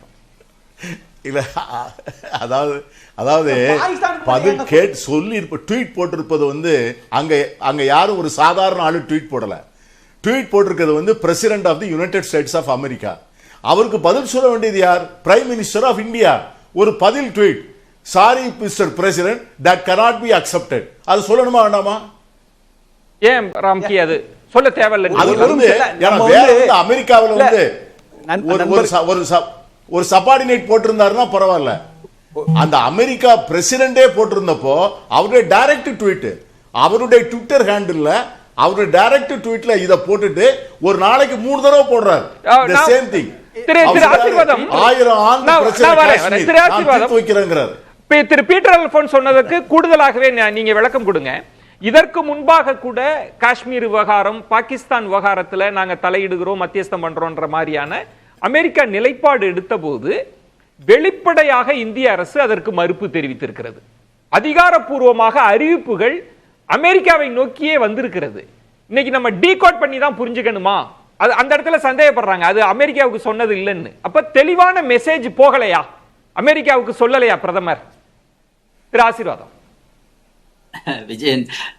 விஜயன், எனக்கு ஒரு விசித்திரமான ஒரு ஃபீலிங் என்ன இருக்குதுன்னா, எங்கேயோ இருக்கிற அமெரிக்க அதிபர் வந்து பேசுறத நம்பக்கூடிய பீட்டர் அல்போன்ஸ் அண்ணனும், இவரு நம்ம அரவிந்தும், அதே மாதிரி பாகிஸ்தான் அதிபர் பேசக்கூடிய நம்புற பீட்டர் அல்போன்ஸ் அண்ணனும் நம்மளுடைய பிரதமர் பேசுறத வந்து கேள்விக்குறியாக்குறாங்க. இல்ல இல்ல இல்ல, இது வந்து மிகவும் விசித்திரமா இருக்கு. அதுக்கான பதில் நான் சொல்லிறேன். நான் அது ஏன் கொஞ்சம் பொறுங்க. இல்ல இல்ல ஆசீர்வாதம் சார், நான் இந்த பாயிண்ட் நான் இதுக்கு முன்னாடி ஹைலைட் பண்ணேன். நீங்க அப்ப கேட்கலன்னு நினைக்கிறேன். நான் திரும்ப சொல்றேன். நான் ஏன் அத நம்புறேன்னா, ஒரே சார் ஏன் நம்புறேன்னா, இந்தியா கவர்மெண்ட் சீஸ்ஃபயர் சொல்றதுக்கு முன்னாடி பாகிஸ்தான் பிரசிடென்ட் இந்தியா பாகிஸ்தான் சீஸ்ஃபயர்னு பாகிஸ்தான் பிரசிடென்ட் முதல் ட்வீட் பண்ணார். அந்த ட்வீட் பண்ணதுக்கு அப்புறம் 1 மணி நேரத்துக்கு அப்புறம் இந்தியன் கவர்மெண்ட் ஒத்துக்குது. அப்படி அந்த காரணத்தினால தான் நான் இதை நம்புறேங்கிறேன். இது president of America, president of United States Donald Trump அதை ட்வீட் பண்ணாம இந்தியாவும் பாகிஸ்தானும் சொல்லியிருந்தாங்கன்னா சீஸ்ஃபயர்னு, நான் இப்ப இந்த அமெரிக்கா உள்ள கொண்டு வந்திருக்கவே மாட்டேன். ஆனா டொனால்ட் ட்ரம்ப் ட்வீட் பண்ணதுக்கு அப்புறம் 1 மணி நேரத்துக்கு அப்புறம் அதே மெசேஜ இந்தியன் ஃபாரின் செக்ரட்டரி சொல்றங்காட்டி அமெரிக்கா உள்ள இன்வால்வ் ஆயிருக்குங்கிற. ரெண்டாவது, ராம்கி சார் சொன்னார் இல்லைங்க, இந்த message trade and terror Khan go டுகெதர்ங்கிற மெசேஜ் அமெரிக்காக்கானதா அப்படிங்கறத நீங்க தெளிவா சொல்லுங்க. நீங்களும் அதுக்கு உடன்பட்டீங்கன்னா எனக்கு இன்னொரு கேள்வி இருக்கு, அதுக்கு பதில் சொல்லுங்க. திரு பீட்டர், நீங்களே எதுவும் கேட்க விரும்புனீங்கன்னா கேட்டீங்கன்னா ஒட்டுமொத்தமா பேராசிரியர்கிட்ட நான் விளக்கம் வாங்கிக்கிறேன். அதாவது ஆசீர்வாத ஆசாரிக்கு என்ன சொல்றேன்னா, இந்த அமெரிக்கா வந்து trying to intervene, it is not the first time. இதுக்கு முன்னால இந்திரா காந்தி அம்மாட்ட வந்து இத மாதிரி நிக்சன் பேசினப்போ அவங்க வந்து இதை விட அதிகமாக 7th fleet வந்து வித் நியூக்ளியர் ஹெட்ஸ் வந்து இந்தியன் ஓஷன்ல கொண்டு நிப்பாட்டி வச்சிருந்தப்போ இந்திரா காந்தி அம்மா என்ன சொன்னாங்க? Mister Nixon, mind your words. I am the prime minister of the greatest functioning democracy. I got the political will. என் முதுகெலும் வந்து நேராக இருக்கிறது, உங்களை எதிர்கொள்ள சக்தி இருக்கிறதுன்னு சொன்ன இந்திரா காந்தி சொன்னாங்க. அதை மாதிரி வந்து நம்ம பிரதமர் ஏன் பேச முடியல அப்படிங்கறதா என்னுடைய கேள்வி. திரு ஆசீர்வாத், அதாவது அண்ணா எப்படின்னா, ஷிம்லா ஒப்பந்தம் வந்து நமக்கு தெரியும் 1972. அதுல வந்து இந்தியாவுக்கும் பாகிஸ்தானுக்கும் உள்ள பிரச்சனைகளை வந்து நாம் வந்து பேசி தீர்த்து கொள்ள வேண்டும் அப்படின்றது நம்மளுடைய ஒப்பந்தம். வியன்னா கன்வென்ஷனும் அது வந்து ஒரு ட்ரீட்டி சைன் ஆனதுக்கு பிறகு இவன் வந்து இதுக்கு இன்டர்நேஷனல் கோர்ட் ஆஃப் ஜஸ்டிஸ் கூட பல உதாரணங்கள் வந்து அவங்க காட்டியிருக்காங்க. அதாவது வந்து 2 நாடுகள் வந்து கையெழுத்து போட்டதை வந்து இட் இஸ் சாக்ரோசாங்க்ட் அப்படின்னு. இப்போ காஷ்மீரை பத்தி அவர் பேசினதை பத்தி நம்ம எந்த ஒரு ஆன் ரெக்கார்டு எதுவுமே பேசல. ஈவன் நேத்து வந்து சீஸ்ஃபயரை பத்தி பேசினதையும் ஆன் ரெக்கார்டு நம்ம பேசல. ஏன் பேசல அப்படின்னா, நமக்கு தெரியும், நம்மளுடைய நாட்டோடைய பிரதமருக்கு தெரியும், நம்மளுடைய வெளிவிவகாரத்துறை அமைச்சருக்கு தெரியும், நம்மளுடைய வெளிவிவகாரத்துறை செயலாளருக்கு தெரியும் என்ன நடந்தது அப்படின்னு. அதனால்தான் இப்ப வந்து இவ்வளவு நேரம் பேசின மோடி அவர்கள் அதை வந்து தொட்டு பேசுறதுக்கு எவ்வளவு நேரம் ஆயிருக்கு. நம்ம ஒரு கிளாரிட்டி எனக்கு கொடுங்க. இந்த இடத்துல நம்ம பாகிஸ்தானை தாக்குவது, பயங்கரவாத முகாமை தாக்குறது மட்டுமல்ல, உலக அரங்கில் பாகிஸ்தானை தனிமைப்படுத்துதல். நம்ம வந்து வியூக ரீதியா தொடர்ந்து அதை செஞ்சிருக்கிறோம். பல நேரங்களில் வெற்றி பின்னடைவுலாம் இருந்துட்டு இருக்கு. இப்போ உலக நாடுகள் கவனிக்கிறாங்க. ட்ரம்ப் தொடர்ந்து அவர் ட்வீட் போட்டுட்டே இருக்கிறார், என்னோட இன்டர்வென்ஷன் இருந்தது, நான் தான் மத்தியஸ்தம் பண்ணேன். திரு அரவிந்த் சொன்ன மாதிரி நான் 2 நாடுகளையும் எச்சரித்தேன் அப்படின்றார், வர்த்தகத்தை நிறுத்திடுவேன்னு. இதுக்கு இந்திய தரப்புல பதில் சொல்லலன்னா உலக நாடுகள் எப்படி? இப்ப பீட்டர் அல்போன்ஸ் பிரதமரை நம்பலாம், திரு ஆசீர்வாதத்தை நம்பலாம், அரவிந்த் நம்பலாம், உலக நாடுகள் நம்பணும்ல, அதுக்கு நம்ம ரியாக்ட் பண்ண வேண்டாமா? அதாவது விஜயன், பிரதமர் பேசுறது 8 மணிக்கு பேசுறதுக்கு முன்னாடி 7:30 போல 7:30 மணி போல அவர் வந்து ட்வீட் போட்டாரு. கண்டிப்பாக வந்து மத்திய அரசு வந்து இந்த ட்வீட்டுக்கு பதில் சொல்ல வேண்டியது, அதுக்கு வந்து அது ஃபிட்டான ஒரு ட்வீட்டா அப்படி இருந்தா, அல்லது அவர் பேசுனதுக்கு வந்து நம்ம பதில் சொல்லலும் அப்படின்னு இருந்தா கண்டிப்பாக அது வந்து ரியாக்ஷன் வரும். நாளைக்கு வரலாம் அல்லது நாளை மறுநாள் வரலாம். அதே சமயம் வந்து அரவிந்த் ஒரு புள்ளியை தொட்டார். ஆமா, ரியாக்ஷன் இருக்கும். அதே சமயம் வந்து அரவிந்த் வந்து இன்னொன்னு கேட்டார். அந்த இடத்துல ஒரு விளக்கம் கொடுங்க திரு ஆசீர்வாதம். அவர் ட்வீட் கூட இல்ல, அவர் லைவ்லயே பேசுறார். ட்ரம்ப் வந்து லைவ்ல நான் தான் அப்படின்னு சொல்றார். அவர் வார்த்தைகள்ல சொல்றார், நான் தான் எச்சரித்தேன். நான் பார்த்தேன் விஜயன். அந்த இடத்துல நீங்க ரொம்ப அனுபவம் மிக்கவர்.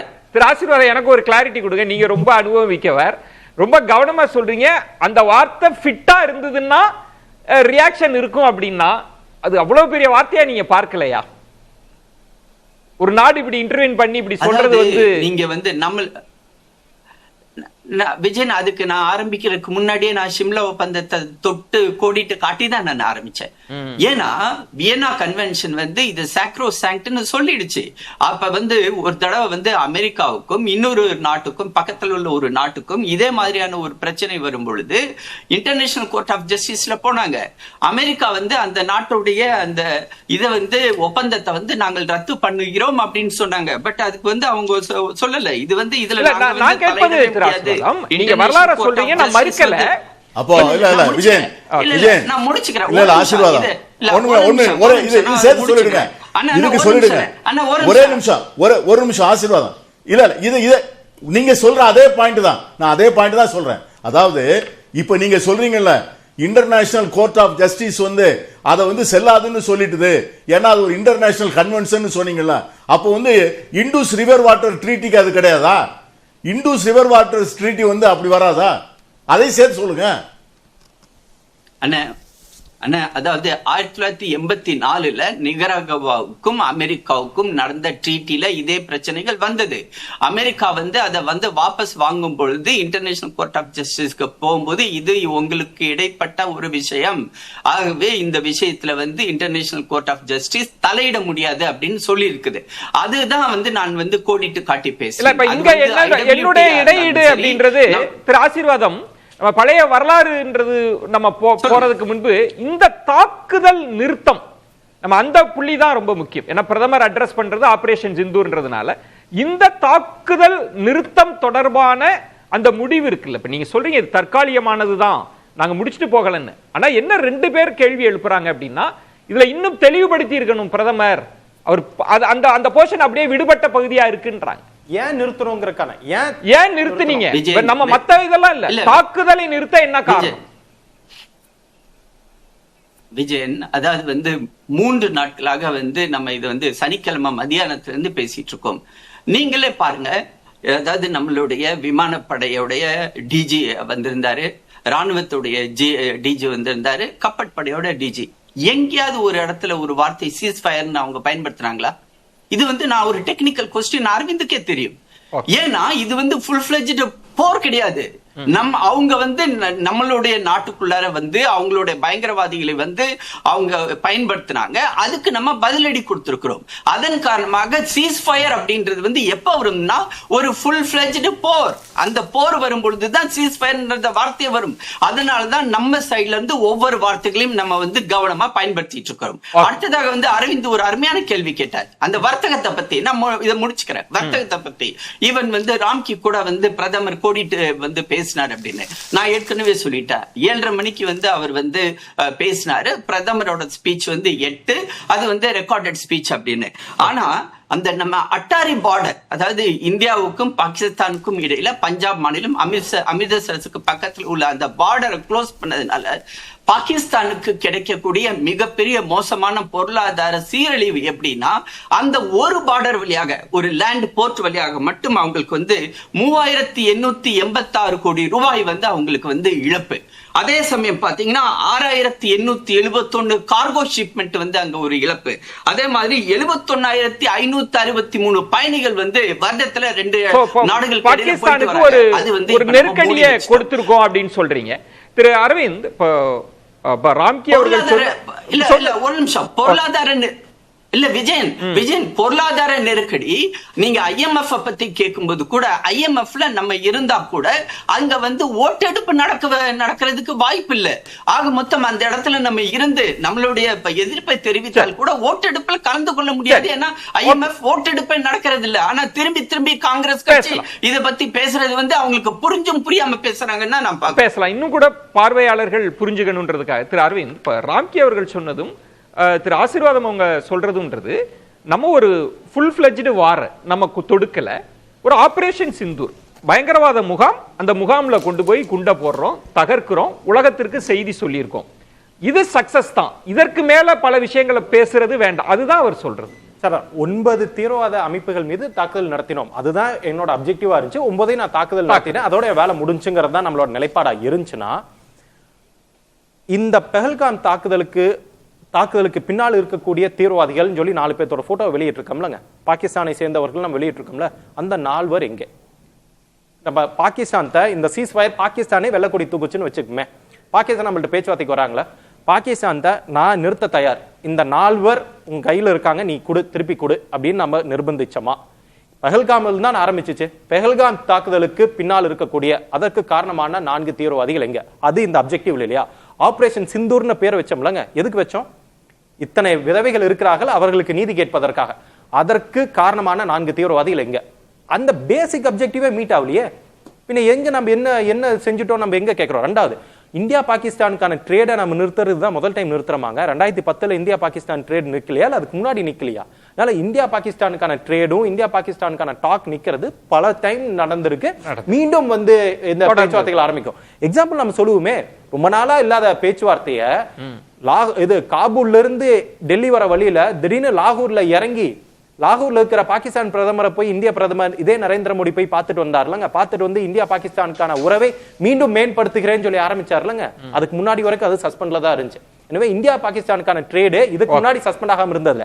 அதே மாதிரி சார் சொன்னாங்களாங்க, இந்த மெசேஜ் வந்து அமெரிக்கானுக்கான மெசேஜ்னா, சார் எனக்கு தெரியல அந்த ஸ்டேட்மெண்ட் கிடையாது. ஏன் ட்ரம்புக்கும் அந்த ஸ்டேட்மெண்ட் ஏன் சம்பந்தம் இல்லைங்கிறனா, பிரதமரோட இந்த ஸ்பீச் வந்து ரெக்கார்டட் ஸ்பீச், 7:30 மணிக்கு முன்னாடியே ரெக்கார்ட் பண்ணப்பட்டிருக்கும், ரெக்கார்டட் ஸ்பீச். அதனால டொனால்ட் ட்ரம்ப் பேசினதுக்கும் பிரதமருக்கும் சம்பந்தம் இல்லை. அதே மாதிரி லாஜிக்காவும் ஏத்துக்க முடியாது. ஏன்னா இந்தியா பாகிஸ்தான் நம்ம மேல தீவிரவாத தாக்குதல் நடத்தினாங்கன்னா அமெரிக்காவோட ட்ரேட நான் சஸ்பெண்ட் பண்றேன் நம்மளால சொல்ல முடியாது. லாஜிக்கும் ராம்கி இந்த இடத்தில் தெளிவு பண்ணிடுறேன், அப்புறம் உங்க கேள்வி எடுத்துக்கிறேன். ட்ரேட் அண்ட் டெரர் கனாட் டுகெதர்னா எந்த ஒரு நாடும் தீவிரவாதத்தினால நம்ம நாடு பாதிக்கப்பட அந்த நாடும் வர்த்தகம் செய்யும். பேசிக் இது மொராலிட்டி. இது வந்து அமெரிக்கா அரசும் அதான் ஒட்டு, எல்லா நாடுகளும் இப்படிதான் முதல்ல நீங்க உங்கள் நாடு எங்களுக்கு எங்களுடைய நாட்டு மக்களுடைய அமைதி கெடுகுதுன்னா முதல்ல வர்த்தகத்தை ஸ்டாப் பண்ணுவாங்க. இதுதான் அக்ரிமெண்ட் இருக்குது. பிப்ரவரி 13 2025 யுஎஸ் இந்தியா அக்ரிமெண்ட்ல தெளிவா சொல்லப்பட்டது யாரெல்லாம் தீவிரவாத இயக்கங்கள் இந்தியாவில் அமைதியை கெடுத்தால் சேர்ந்து இணைந்து செயல்படுவாங்க. அரவிந்த் என்ன சொல்ல வர்றாருன்னா அதுக்கு விளக்கம் கொடுங்க.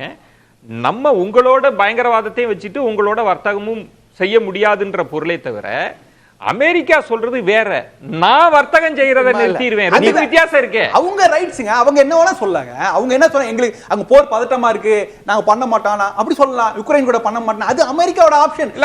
அதுக்கு நம்ம ஈல்ட் ஆயிட்டோமா? யாருக்கு அவருதான் யாருக்குலாம் டாரிஃப் போட்டுட்டு இருக்காரு. எந்த நாடுக்குனாலும் பேர் இந்த பேர்ல ஆரம்பிச்சதுனால இவருக்கு டாரிஃப் போடணும். அவருடைய லாஜிக் வேற மாதிரி இருக்குது. அதுக்கு அது சம்பந்தமே கிடையாது. நம்முடைய பிரதமர் சொல்றது, நீங்க டெரரிசம் முன்னாடி வச்சுக்கிட்டு ஆனா அவங்க கூட ட்ரேட் பண்ணீங்க, டெரரிசம் வேற இது வேறன்னு சொல்லாதீங்க, அப்படி நாங்க செய்ய மாட்டோம். ஆனா கடந்த காலத்தில் விண்குடி பாஜகவுடைய பிரதமர் வாஜ்பாய் அவர்களும் பஸ் விட்டாங்க. எல்லாரும் காங்கிரஸ் பிரதமர் செய்த பெரிய தவறு, ஒரு பக்கம் எல்லையில மோதல் நடந்துட்டு இருக்கும் போது பாகிஸ்தான் கூட நம்ம பேச்சுவார்த்தை நடத்துவோம்னு சொல்லிட்டாங்க. அது மாதிரியான விஷயங்கள் நடக்காதுங்கிறது தெளிவா சொல்லியிருக்காரு. நான் பாக்குறேன். எங்க மும்பை தாக்குதலுக்கு அப்புறமே இந்தியா ஒரு பெரிய செட்பேக். ஆக்சுவலா என்ன மன்மோகன் சிங்கோட statement சிம்பிள்ங்க, terror and tax will not go togetherங்கிறது Modi கண்டுபிடிச்சது இல்லைங்க, மன்மோகன் சிங் சொன்ன ஸ்டேட்மெண்ட். இது என்ன முதல் டைம் இந்த ஸ்டேட்மெண்ட் கொடுத்த மாதிரி பேசுறாங்க. ஜூலைல 2008 ஜூலைல போய் பேசிட்டு வர்றார் மன்மோகன் சிங். அணு ஆயுத தடை பத்தி ஒரு பெரிய சிறப்பான ஒரு சிறப்பறி கொடுக்கிறார். அக்டோபர்ல பிரணாப் முகர்ஜி கையெழுத்து போறார். நவம்பர்ல மும்பை அட்டாக் நடக்குது. அதுக்கப்புறம் அது ஒரு பெரிய செட்பேக். ஆக்சுவலா நீங்க அதுக்கு பெர்ஃபெக்ட், இதுக்கான பதில் நான் சொல்றேன். அந்த நேரத்துல காபூல்ல இருந்து டெல்லி வர வழியில லாகூர் போய் பாகிஸ்தான் பிரைம் மினிஸ்டர் பார்த்துட்டு வந்ததுக்கு அப்புறம் பத்தான்கோட்ல தாக்குதல் நடந்துச்சு. அதுக்கு என்ன பதில்ங்க? அதுதான் சொல்றாரு. இதெல்லாம் நான் கடந்த காலத்துல எல்லா பிரதமரும் செய்தது. அப்ப மோடியும் செஞ்சிருக்காருங்கற. அதே மோடியும் செஞ்சிருக்காரு. அதான் இல்ல யாரும் மறுக்கவே இல்லையா? நீங்க என்ன சொல்லுவீங்க? தேர்வு செய்யாததை மோடி செய்யவில்லை, இந்திரா காந்தி செய்ததை மோடி செய்யவில்லை, எல்லாவற்றிற்கும் மோடியை ஒப்பிடுறீங்க. அதனாலதான் இது மோடி மாடல்.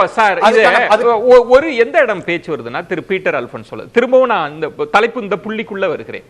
இந்திரா காந்தி அவர்கள் என்ன நிலைப்பாடு எடுத்தாங்கன்றத சுட்டிக்காட்டி நான் சொல்லிடுறேன். இந்திரா காந்தி ஒரு இன்டர்வென்ஷன் வரப்ப அன்றைய சூழல்ல கூட இல்ல, இது உதவி செய்வதற்கு கூட எங்க அனுமதியை பெறணும், நீங்க செஞ்சிட முடியாது.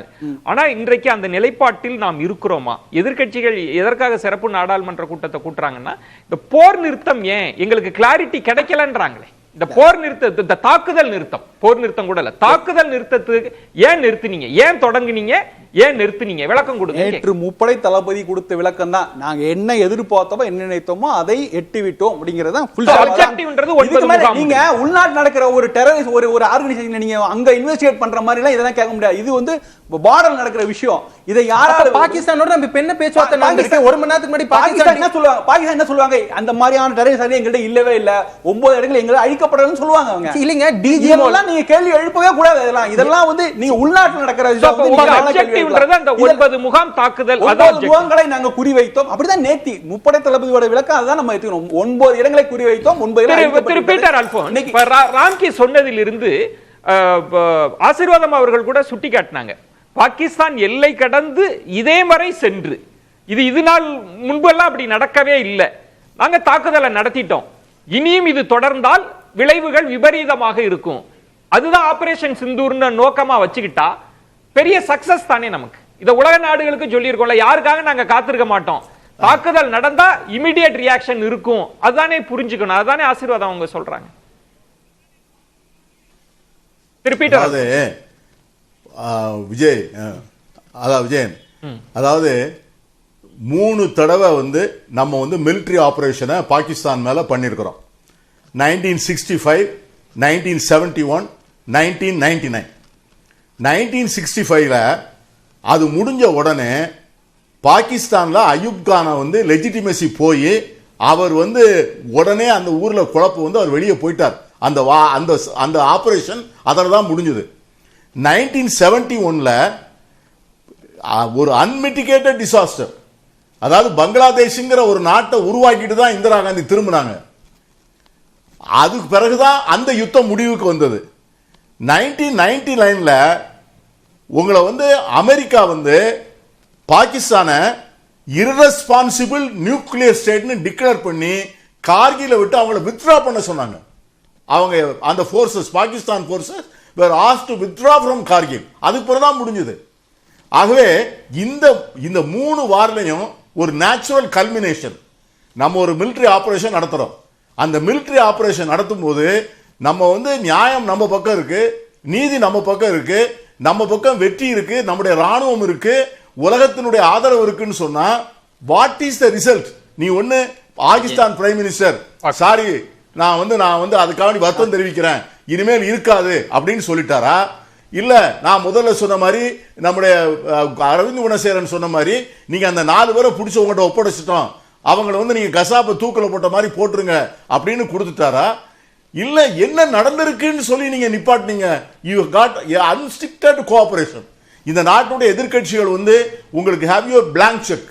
நீங்க வந்து என்ன நினைக்கிறாரோ பிரதமர் அதை அவர் செய்யட்டும்னு சொல்லிட்டோம்.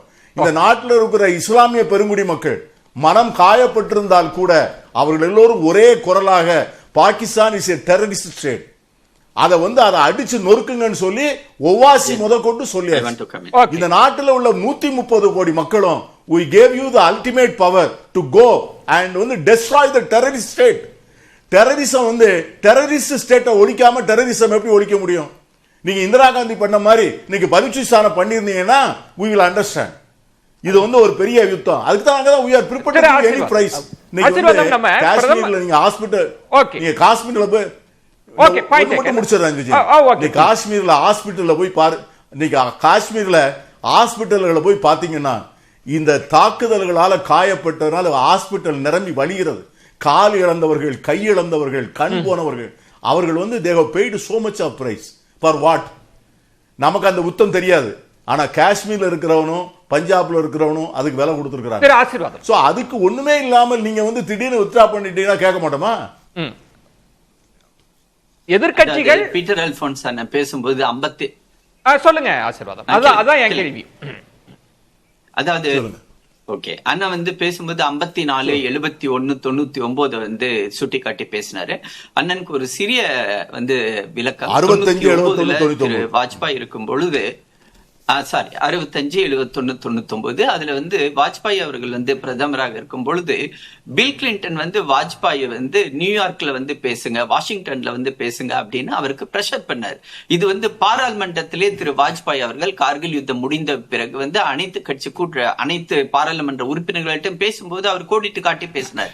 ஆனா நான் வந்து அமெரிக்கா வந்து சொன்னதுக்காக வந்து நான் போய் அங்க வாஷிங்டன்லயோ அல்லது நியூயார்க்லயோ நான் பேசவே இல்லை. ஏனென்றால் ஆக்கிரமிப்பு செய்தவர் பாகிஸ்தானியர்கள். அதே ஒரு சிச்சுவேஷன் தான் இப்ப இன்னைக்கும் இருக்கிறது. அதாவது நம்ம நாட்டுல நம்மளுடைய காஷ்மீர்ல அப்பாவி மக்கள் சுற்றுலா பயணிகள் மேல வந்து அவங்க வந்து பயங்கரவாதிகளை பயன்படுத்தி 26 பேரை வந்து கொன்னுட்டு போவாங்களா? அதை நம்ம பார்த்துக்கிட்டு இருக்க முடியுமா? அதுக்காக தான் நம்ம வந்து இந்த ஆபரேஷனை நம்ம ஆரம்பிக்கிறோம், ஆபரேஷன் சிந்தூர் அப்படின்றதுக்காக. சோ இன்னைக்கு வந்து அது நான் ஆரம்பத்துல சொல்லும் போது அதாவது திரு ட்ரம்ப் அவர்களுடைய அந்த ட்வீட்டாக இருந்தாலும் சரி, இப்ப கொஞ்ச நேரத்துக்கு முன்னாடி பேசினதுக்கு பதில் சொல்லணும் அப்படின்றது உகந்ததாக நம்மளுடைய அரசு நினைத்தால் அதற்கு சரியான ஒரு பதிலை கொடுப்பார்கள். எனக்கு ஒன்று அந்த கூடுதலா என விடுபட்டு போயிடக்கூடாதுன்னு இப்ப 65, 71, 99 திரு பீட்டர் அல்போன்ஸ் சொல்றப்ப ஒரு தாக்குதல் நம்ம நிறைய நேரம் ராணுவ ரீதியான தாக்குதலை பாகிஸ்தான் மீது தொடுத்திருக்கிறோம். அதனோட அவுட்கம் என்ன?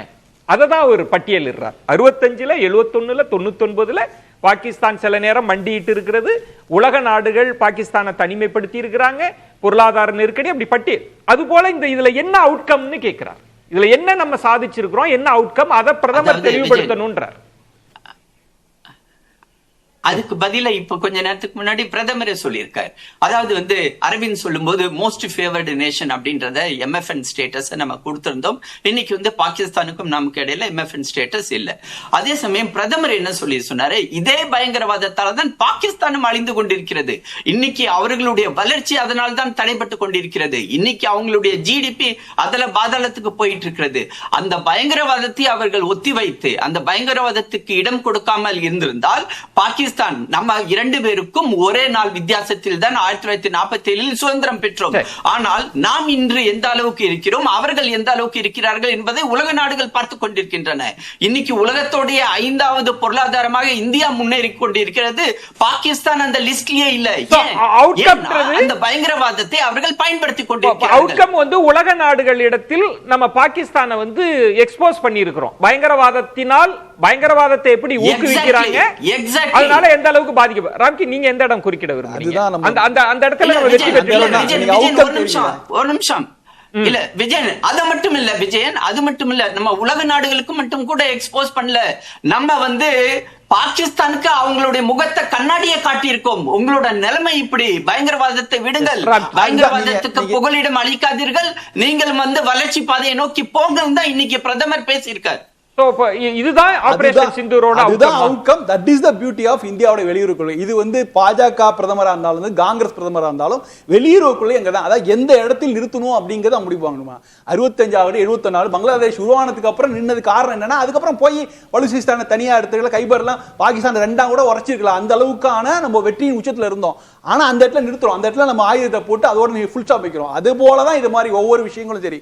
எப்போலாம் இதுல நீங்க அவுட்கம்ன்றது இப்ப நிறுத்துதல், தாக்குதல் நிறுத்துதல்ன்றது நம்ம கையில தான், நம்ம தான் முடிவெடுக்கிறோம்னு ஒண்ணு சொல்றீங்க. என்னோட அவுட்கம்னு என்ன சொல்ல வரீங்க நீங்க? அவுட்கம்னா நம்ம எல்லையை தாண்டி போகல, நமக்கு கொடுக்கப்பட்ட தாக்குதலுக்கு பதிலடி தரோம். இங்க உள்ள இருந்துகிட்ட நம்ம மற்ற இடங்களை போய் ஆக்கிரமிப்பு செய்ததில்லை, வேற எந்த நாட்டினுடைய இதுலயும் போய் தலையிட்டதில்லை. இதுதான் நம்முடைய வெளியுறவு கொள்கை. இதுதான் காங்கிரஸ் எந்த கட்சி ஆட்சிக்கு வந்தாலும் இதான் பிரதமர் அவர்களே சொன்னது தாக்குதல் பண்ணவங்க கனவிலும் நினைத்து பார்க்க முடியாத பதிலடி தீவிரவாதிகளை மையமா வச்சுதான். இப்ப இந்த 4 தீவிரவாதிகள் குறித்த நிலைப்பாடு அரவிந்த் கேட்கிறார்ல, அதெல்லாம் இந்த அவுட்கம்குள்ள இருக்கான்றது. 4 தீவிரவாதிகள் பத்தி நான் நோ கமெண்ட்ஸ். ஏன்னா அதை பத்தி செய்திகள் நிறைய வந்துருச்சு. அது நிச்சயமாக விளக்க சொல்ல போற, கண்டிப்பா விளக்க சொல்லதான் போறாங்க. ஆனா இது நிச்சயமா அதை நான் ரொம்ப நம்புறேன். நம்முடைய முப்படை தளபதி சொல்றாங்க, நாங்கள் எதிர்பார்த்த இலக்கை எட்டிவிட்டோம் அப்படிங்கிறது ரொம்ப முக்கியமான செய்தி. அதுல நிறைய இன்ஃபேக்ட் பிரஸ் நிறைய கேள்வி கேட்கிறாங்க, எத்தனை இடங்களை நீங்கள் தாக்குறீங்க, எத்தனை ஏரோப்ளேன், எத்தனை ஆயுதங்கள் பறிபோனதுன்னு சொல்லும் போது அவங்க எந்த டீடைல்ஸ் இருக்கு, நாங்க இப்ப அதை எடுத்து வேறு விதமாக போயிடும் அப்படின்னு ரொம்ப தெளிவா சொல்றாங்க. அந்த இடத்துல நிக்கிறதுதான் பொறுத்து நம்மளோட அவுட்கம் தெளிவா இருக்கு. முன்னாடி இன்னொரு ரிசல்ட் கிடைச்சிருக்கு. ஒரு இம்பார்ட்டன்டான ஒரு அப்டேட் கொடுக்குறேன். பஞ்சாப்லையும் ஜம்முலையும் மீண்டும் ஏர் சைரன்ஸ் கொடுக்கப்பட்டிருக்கு. ஸோ இம்பெண்டிங் ட்ரோன் அட்டாக் இருக்குங்கிறக்காக பிளாக் அவுட் பண்ணிட்டு மீண்டும் ஏர் சைரன்ஸ் போயிட்டு இருக்கிறதா தகவல் வருது. அது உறுதிப்படுத்திக்கலாம். இப்போ நீங்கள் தாண்டி நீங்கள் ஏதோ இப்போ ராம்கி சொல்ற மாதிரியும் ஆசீர்வாதம் அவர்கள் சொல்ற மாதிரி நம்மளோட அவுட்கம் ரொம்ப தெளிவானது. அதை நம்ம உலகிற்கும் பாகிஸ்தானுக்கும் உணர்த்திட்டோம். அவ்வளவு. இது இந்த மிஷன் சக்சஸ் இல்ல. அவுட்கம் என்ன? எது அவுட்கம்? என்ன அவுட்கம்? அதான் ராம்கி அவர்கள் சொல்றாங்க. இது நம்ம இந்தியாவை விட்டு நம்ம பாகிஸ்தானுக்குள்ள போலிங்கிறது தான் நம்ம அவுட்கமா? போய் தாக்குதல் நடத்தி இருக்கோம். இந்த 4 தீவிரவாதிகள் தாக்குதல் நடத்த முடியும் காட்டுவது தான் நம்ம அவுட்கமா? எக்ஸ்போஸ் பண்ணிருக்கோம். என்ன எக்ஸ்போஸ் பண்ணிருக்கோம்? பாகிஸ்தான்ல இருந்திருக்கு, அத நாங்க எக்ஸ்போஸ் பண்ணிருக்கோம். இன்னைக்கு சொல்றாரு பிரதமர், எங்கெல்லாம் தீவிரவாதம் அங்கெல்லாம் பாகிஸ்தானுடைய தடயம் இருக்குன்னு ஓபன் ஸ்டேட்மெண்ட் அடிக்கிறார். அவர் என்ன சொல்றாருன்னா, பாகிஸ்தானுக்குள்ளார தீவிரவாத அமைப்புகள் இருக்கு என்பதை நம்ம எக்ஸ்போஸ் பண்ணிருக்கோம். ஒசாமா பின் லாடனை உள்ள அமெரிக்கா அடிச்சிட்டு போகும்போது எக்ஸ்போஸ் பண்ணலையா? இல்ல இதுக்கு முன்னாடி நம்ம போய் பாலாகோட்ல போய் ஏர் ஸ்ட்ரைக் பண்ணிட்டு வந்தபோது எக்ஸ்போஸ் பண்ணலையா? இப்ப தவஹூர் ரானான்னு சொல்லி ஒரே செகண்ட் ஆசீர்வாதம் ஆச்சாரி சார் கொஞ்ச நேரத்துக்கு முன்னாடி பேசும்போது சொன்னாரு, இந்த மாதிரி டாசியர் செஞ்சு காங்கிரஸ் கவர்மெண்ட் வெறும் டாசியர் மட்டும் தான் செஞ்சு அனுப்பிச்சிட்டு இருந்தாங்க, ஆக்ஷன் எதுவும் எடுக்கலன்னு. இப்ப தவஹூர் ரானான்னு சொல்லி 26/11 அட்டாக்ல ஒருத்தர் அமெரிக்கா எக்ஸ்ட்ரைட் பண்ணி இந்தியா கூட்டிட்டு வந்தாங்களா? இப்ப என்னைய கூட்டிட்டு வந்தாங்களா? போன மாசம் யாரோட டோசியர்ல கூட்டிட்டு வந்தாங்க? அவர் எப்படி எக்ஸ்ட்ரைட் பண்ணி ஒரே ரொம்ப முக்கியமான பாயிண்ட் சொல்லிருக்காரு. எப்படி எக்ஸ்ட்ரைட் பண்ணி கூட்டிட்டு வந்தாங்க? சோ பாகிஸ்தான் தீவிரவாத அமைப்புகள் பாகிஸ்தான்ல இருக்குன்னு இதான் முதல் டைம் நம்ம எக்ஸ்போஸ் பண்ணலீங்க. ஒபாமாவோட கவர்மெண்ட் அட்மினிஸ்ட்ரேஷன்ல இருந்த அப்ப இருந்த secretary of state Hillary Clinton ஒரு ரொம்ப ஃபேமஸான, ரொம்ப அடிக்கடி ஹைலைட் பண்ணக்கூடிய ஒரு ஃப்ரேஸ் ஒன்று இருக்கு. பாகிஸ்தான் பார்த்து ஒன்று சொல்றாங்க, you can grow snakes in your backyard and expect them to bite only your neighbor. உங்கள் பேக்யார்டில், உங்கள் வீட்டில் பாம்பை வளர்த்தி கொண்டு அந்த பாம்பு உங்க எதிர் வீட்டுக்காரரை மட்டுமே கடிக்கும் என எதிர்பார்க்காதீர்கள். நாங்க அதை எதுக்கு சொன்னாங்கன்னா, பாகிஸ்தான்ல இருக்கிற தீவிரவாத அமைப்புகள் பாகிஸ்தானையே அச்சுறுத்துகிறார்கள் என்றதுனால. இனிமேல Pakistan is a state sponsored terrorist அப்படிங்கிறது, ஸ்டேட் ஸ்பான்சர் டெரரிசம் இன் பாகிஸ்தான்ங்கிறது பல நாட்களாக பல நாடுகள் சொல்லிட்டு வராங்க. அது ஒரு அப்ஜெக்டிவ் கிடையாது. ராம்கி, நான் ஒரு இடம்ன்றது பாகிஸ்தான் தீவிரவாத அமைப்புகளுக்கு ஊக்கமளிக்கிறது, இடம் தருகிறது அப்படின்றது வந்து அதுதான் நம்மளோட அவுட்கம், அதுதான் அப்ஜெக்டிவா இருந்தது. அதோட தீவிரத்தன்மை பாருங்க. 10 ஆண்டுகள் ஒசாமா பின் நடந்து ஒளிந்திருந்த இடம் பாகிஸ்தான். அமெரிக்கா வந்து உள்ள வந்து எடுக்கிறாங்க. அமெரிக்காக்கு அப்புறம் வேற ஒரு நாடு பாகிஸ்தானுக்குள்ள பூந்து தீவிரவாத இயக்கங்களை முடக்கினதுன்னா அது இந்தியா. இப்ப நீங்க எக்ஸ்போஸ்ன்றப்போ சர்வதேச நாடுகள் இந்த தாக்குதலுக்கு பிறகு நீங்க தீவிரவாதத்தை ஊக்குவிக்கிறீர்கள் என்று ஏதேனும் கண்டன அறிக்கைகளை எந்த நாடாவது வரணும் இல்ல வரணும்ன்றது இல்ல கொடுத்திருக்காங்களான்னு கேக்குறேன். வரணும், வராது. ஏன்னா அதுதான் நம்மளுடைய சேலஞ்ச். என்னங்க ஆச்சு? ஒண்ணு வந்து பொருளாதார ரீதியாக இந்தியா அமெரிக்கா நீங்க வரணும்னு இல்ல, நான் கேட்பது எக்ஸ்போஸ் அப்படின்றது யாருக்கு எக்ஸ்போஸ்? ரொம்ப முக்கியமா எடுத்து தொடறீங்க. ஏன்னா இது இந்த இடத்துல வந்து வெளில சொல்ல மாட்டேன். ஏன்னா ரெண்டு நடக்குது. ரெண்டு இந்தியாவுக்கு எதிரான அணிதிரட்டல் ரெண்டு நடக்குது. ஒன்னு பொருளாதார ரீதியாக இந்தியாவை தனிமைப்படுத்துறது ஒரு விஷயம். அமெரிக்கா சீனாக்கு அப்புறம் இந்தியா வந்துடக்கூடாதுன்னு ஒரு பக்கம் நடக்குது. ரெண்டாவது அனைத்து இஸ்லாமிய நாடுகளும் ஒரு நேப்பா துருக்கியா சவுதி அப்போ ஒன்று அரவிந்த் கேக்குற மாதிரி நம்முடைய வெளிவிவகார கொள்கை குறித்து எல்லாருமே எதிரா இருக்காங்க. இந்தியாக்கு எல்லாமே அதுதான் தனி வழி. இந்தியாவோட தனி வழி அதுதான். நம்ம எந்த அணிசாரம் நமக்கு துருக்கியும் சவுதி அரேபியாவும் அவர்களுக்குள்ள மோதல்ல ஈகோ மோதல்ல யார் இஸ்லாமிய நாடுகளை ஒருங்கிணைப்பது அப்படிங்கிற விஷயத்துல தான் இப்ப அவங்களுக்குள்ள நடக்கிற போட்டியில தான் இதை பயன்படுத்திக்கிறாரு. சொல்லுவதை பார்த்தா வேற ஒரு சர்வதேச என்ன சொல்றாருன்னா, இந்தியாவுக்கு எல்லா நாடுகளும் இந்தியாவுக்கு எதிராக மாறிவிட்டார்கள் என்கிறார்கள். அப்படின்னா நம்மளோட வெளியுறவுத்துறை கொள்கை முழுமையாக தோல்வி அடைந்தது என்பது அர்த்தம். ஏன்னா நமக்கு பொருளாதார சொல்லி முடிச்சா எப்படி இது பண்ணுவாங்க? இப்போ ஐஎம்எஃப்ல ஏன் பணம் கொடுத்தாங்க? இந்த போர் நடந்து இந்த சண்டை நடந்து கொண்டு இருக்கும் போது ஐஎம்எஃப்ல எப்படி பணம் கொடுத்தார்கள் என்று நம்ம கேள்வி கேட்கிறோம். அது முடியாதுங்கிறாங்க. ஆனா இதுக்கு முன்னாடி FATF ஒன்னு இருக்கு, ஃபைனான்சியல் ஆக்ஷன் டாஸ்க் ஃபோர்ஸ்ல அதுல தான் மணி லாண்டரிங்லாம் வரும். அதுல பாகிஸ்தானை கிரேல வச்சிருக்கோம். நம்ம பாகிஸ்தான்ல சாங்ஷன் லிஸ்ட்ல கொண்டு போய் கிரேல வச்சிருக்கோம். சோ அது நம்மனால அப்ப பண்ண முடிஞ்சுனா இப்ப ஏன் ஐஎம்எஃப்ல பணம் கொடுக்காத நம்மளால தவிர்க்க முடியல? அப்படின்னா நம்ம ஃபாரின் பாலிசி தோக்கலிங்கறாங்களா? திரு பீட்டர் அல்போன்ஸ், நீங்க எந்த இடம் குறுக்கிட விரும்புறீங்க திரு பீட்டர் அல்போன்ஸ்? இல்ல, அதாவது நான் வந்து நம்ம நண்பர் ராம்கி அவர்கள் வந்து இந்த ஒரு டிபேட்டை மனசுல வச்சுக்கிட்டு நம்முடைய வெளியுறவு கொள்கை முழுமையாக வந்து மோடி அவர்களால் தோல்வி அடைந்து விட்டது, உலக நாடுகள்ல நம்ம இன்னைக்கு தனிமைப்படுத்தப்பட்டிருக்கோம்னு நீங்க சொல்றீங்க. அப்படிதான் சொல்றீங்க. நான் அப்படி சொல்ல இல்ல நீங்க இப்ப நீங்க சொல்ற ஆர்குமெண்ட் என்னன்னா, the whole world has isolated India. Pakistan isolate பண்ணனும், இந்தியாவை ஐசோலேட் பண்ணிருக்காங்கங்கறாரு. they want நம்மளுடைய வெளியுறவு கொள்கையில் எந்த மாற்றமும் இல்லை. இதே வெளியுறவு கொள்கை இருந்தால் அவர் பேசட்டும். அவர் என்ன சொல்லுங்க திரு பீட்டர். நான் முடிச்சறேன். அதாவது every alternative day our prime minister is on tour. அவர் உலகத்துல போகாத நாடுகளே இல்லை, கட்டி பிடிக்காத தலைவர்களே இல்லை, அவர்களுக்கு விருதுகள் வழங்காத இஸ்லாமிய நாடுகளே இல்லை. Saudi Arabia has given him the best friend of Islamic country. ஏன் துருக்கி தரல? கத்தாருடைய மன்னர் வந்து அவருக்கு கொடுத்திருக்காரு. நீங்க என்ன சொல்றீங்க? இவ்வளவு பெரிய சப்போர்ட், இவ்வளவு பெரிய இருந்த போதிலும் கூட இன்னைக்கு ஒருத்தர் கூட வந்து நீங்க சப்போர்ட் பண்ணலன்னு நீங்க சொன்னால் அது வந்து மோடியினுடைய 12 ஆண்டு கால அரசு டோட்டல் ஃபெயிலியர்னு அர்த்தம்.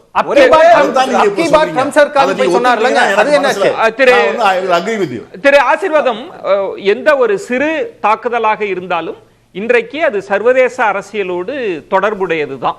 ஒவ்வொரு நாடும் ஒரு யுத்தம்ன்றது வந்து உலக நாடுகளினுடைய கன்சென்சஸ், அவங்கள்ட்ட எக்ஸ்போஸ் பண்றது, இப்படி நெருக்கடி, இதெல்லாம் சேர்ந்துதான் நம்ம ஒரு யுத்தத்தை தாக்குதலை பார்க்க வேண்டி இருக்கிறது.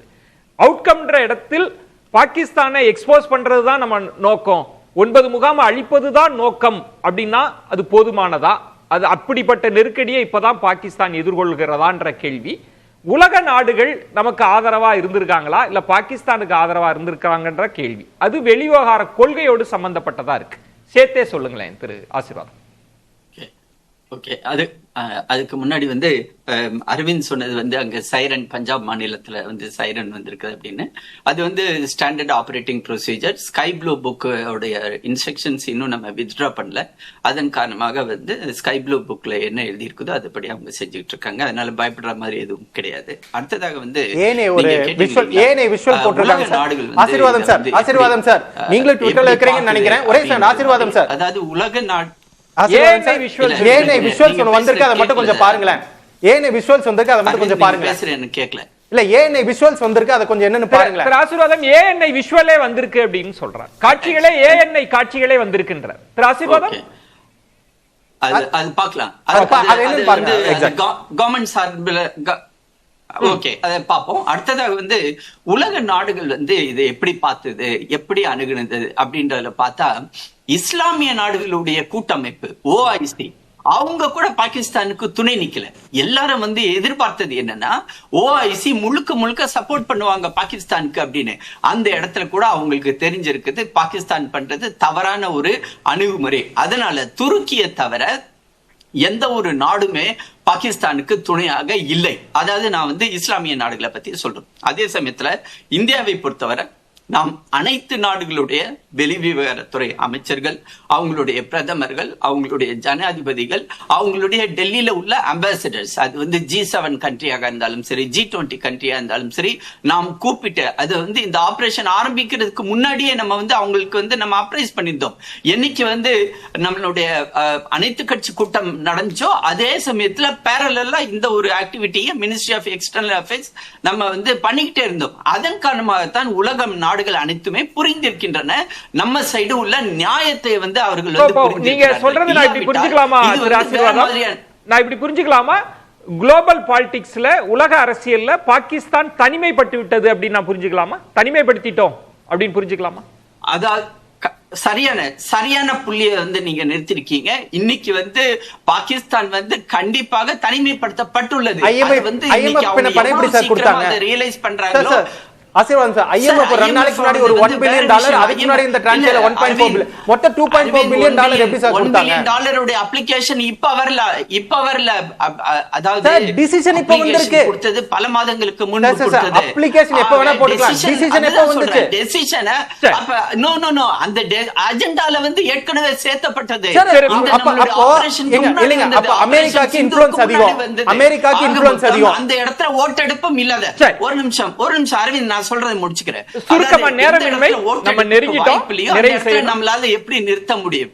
இல்ல அடுத்ததாக இன்னைக்கு பாகிஸ்தான் அவங்களே சுய பரிசோதனை செய்ய வேண்டிய காலகட்டத்துக்கு வந்திருக்கிறார்கள்.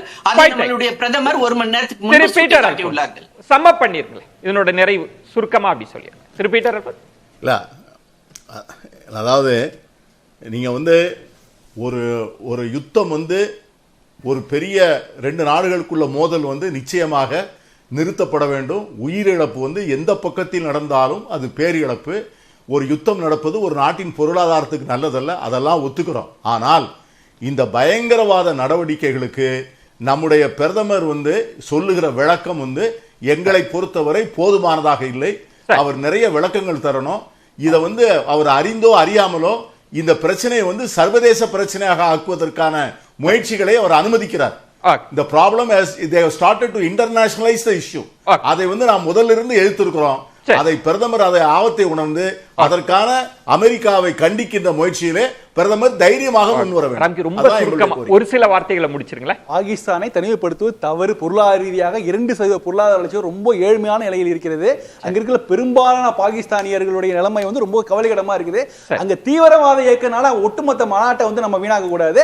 அதனாலதான் பிரதமர் சொல்றார், நீங்க தீவிரவாத இயக்கங்களை முடக்கி விட்டு வாருங்கள், நம்ம அவங்களோட வர்த்தகம் செய்யலாம் அப்படிங்கறத நான் புரிஞ்சுக்கிறேன். போர் இருக்கக்கூடாது என்பதை அனைவரோட நிலைப்பாடு. இது எல்லாத்துக்குமே ஒரு டெவஸ்டேஷன், எல்லாத்துக்குமே பாதிப்பு தான் ஏற்படுத்தும். ஆனால் இந்த விவகாரத்தில் அமெரிக்கா ஒன்னு சொல்றாங்க, இந்தியா உலக நாடுகளில் இந்தியா தனிமைப்படுத்தப்பட்டு இருக்கிறதா என்ற அச்சம் தான் எழுகிறது. நம்மளோட ஃபாரின் பாலிசி, ஆர்ம்டு ஃபோர்ஸஸ் எங்களோட வேலையை கரெக்டா பண்ணியிருக்காங்க, ஆனா நம்ம ஃபாரின் பாலிசி தோல்வி அடைந்து விட்டதா?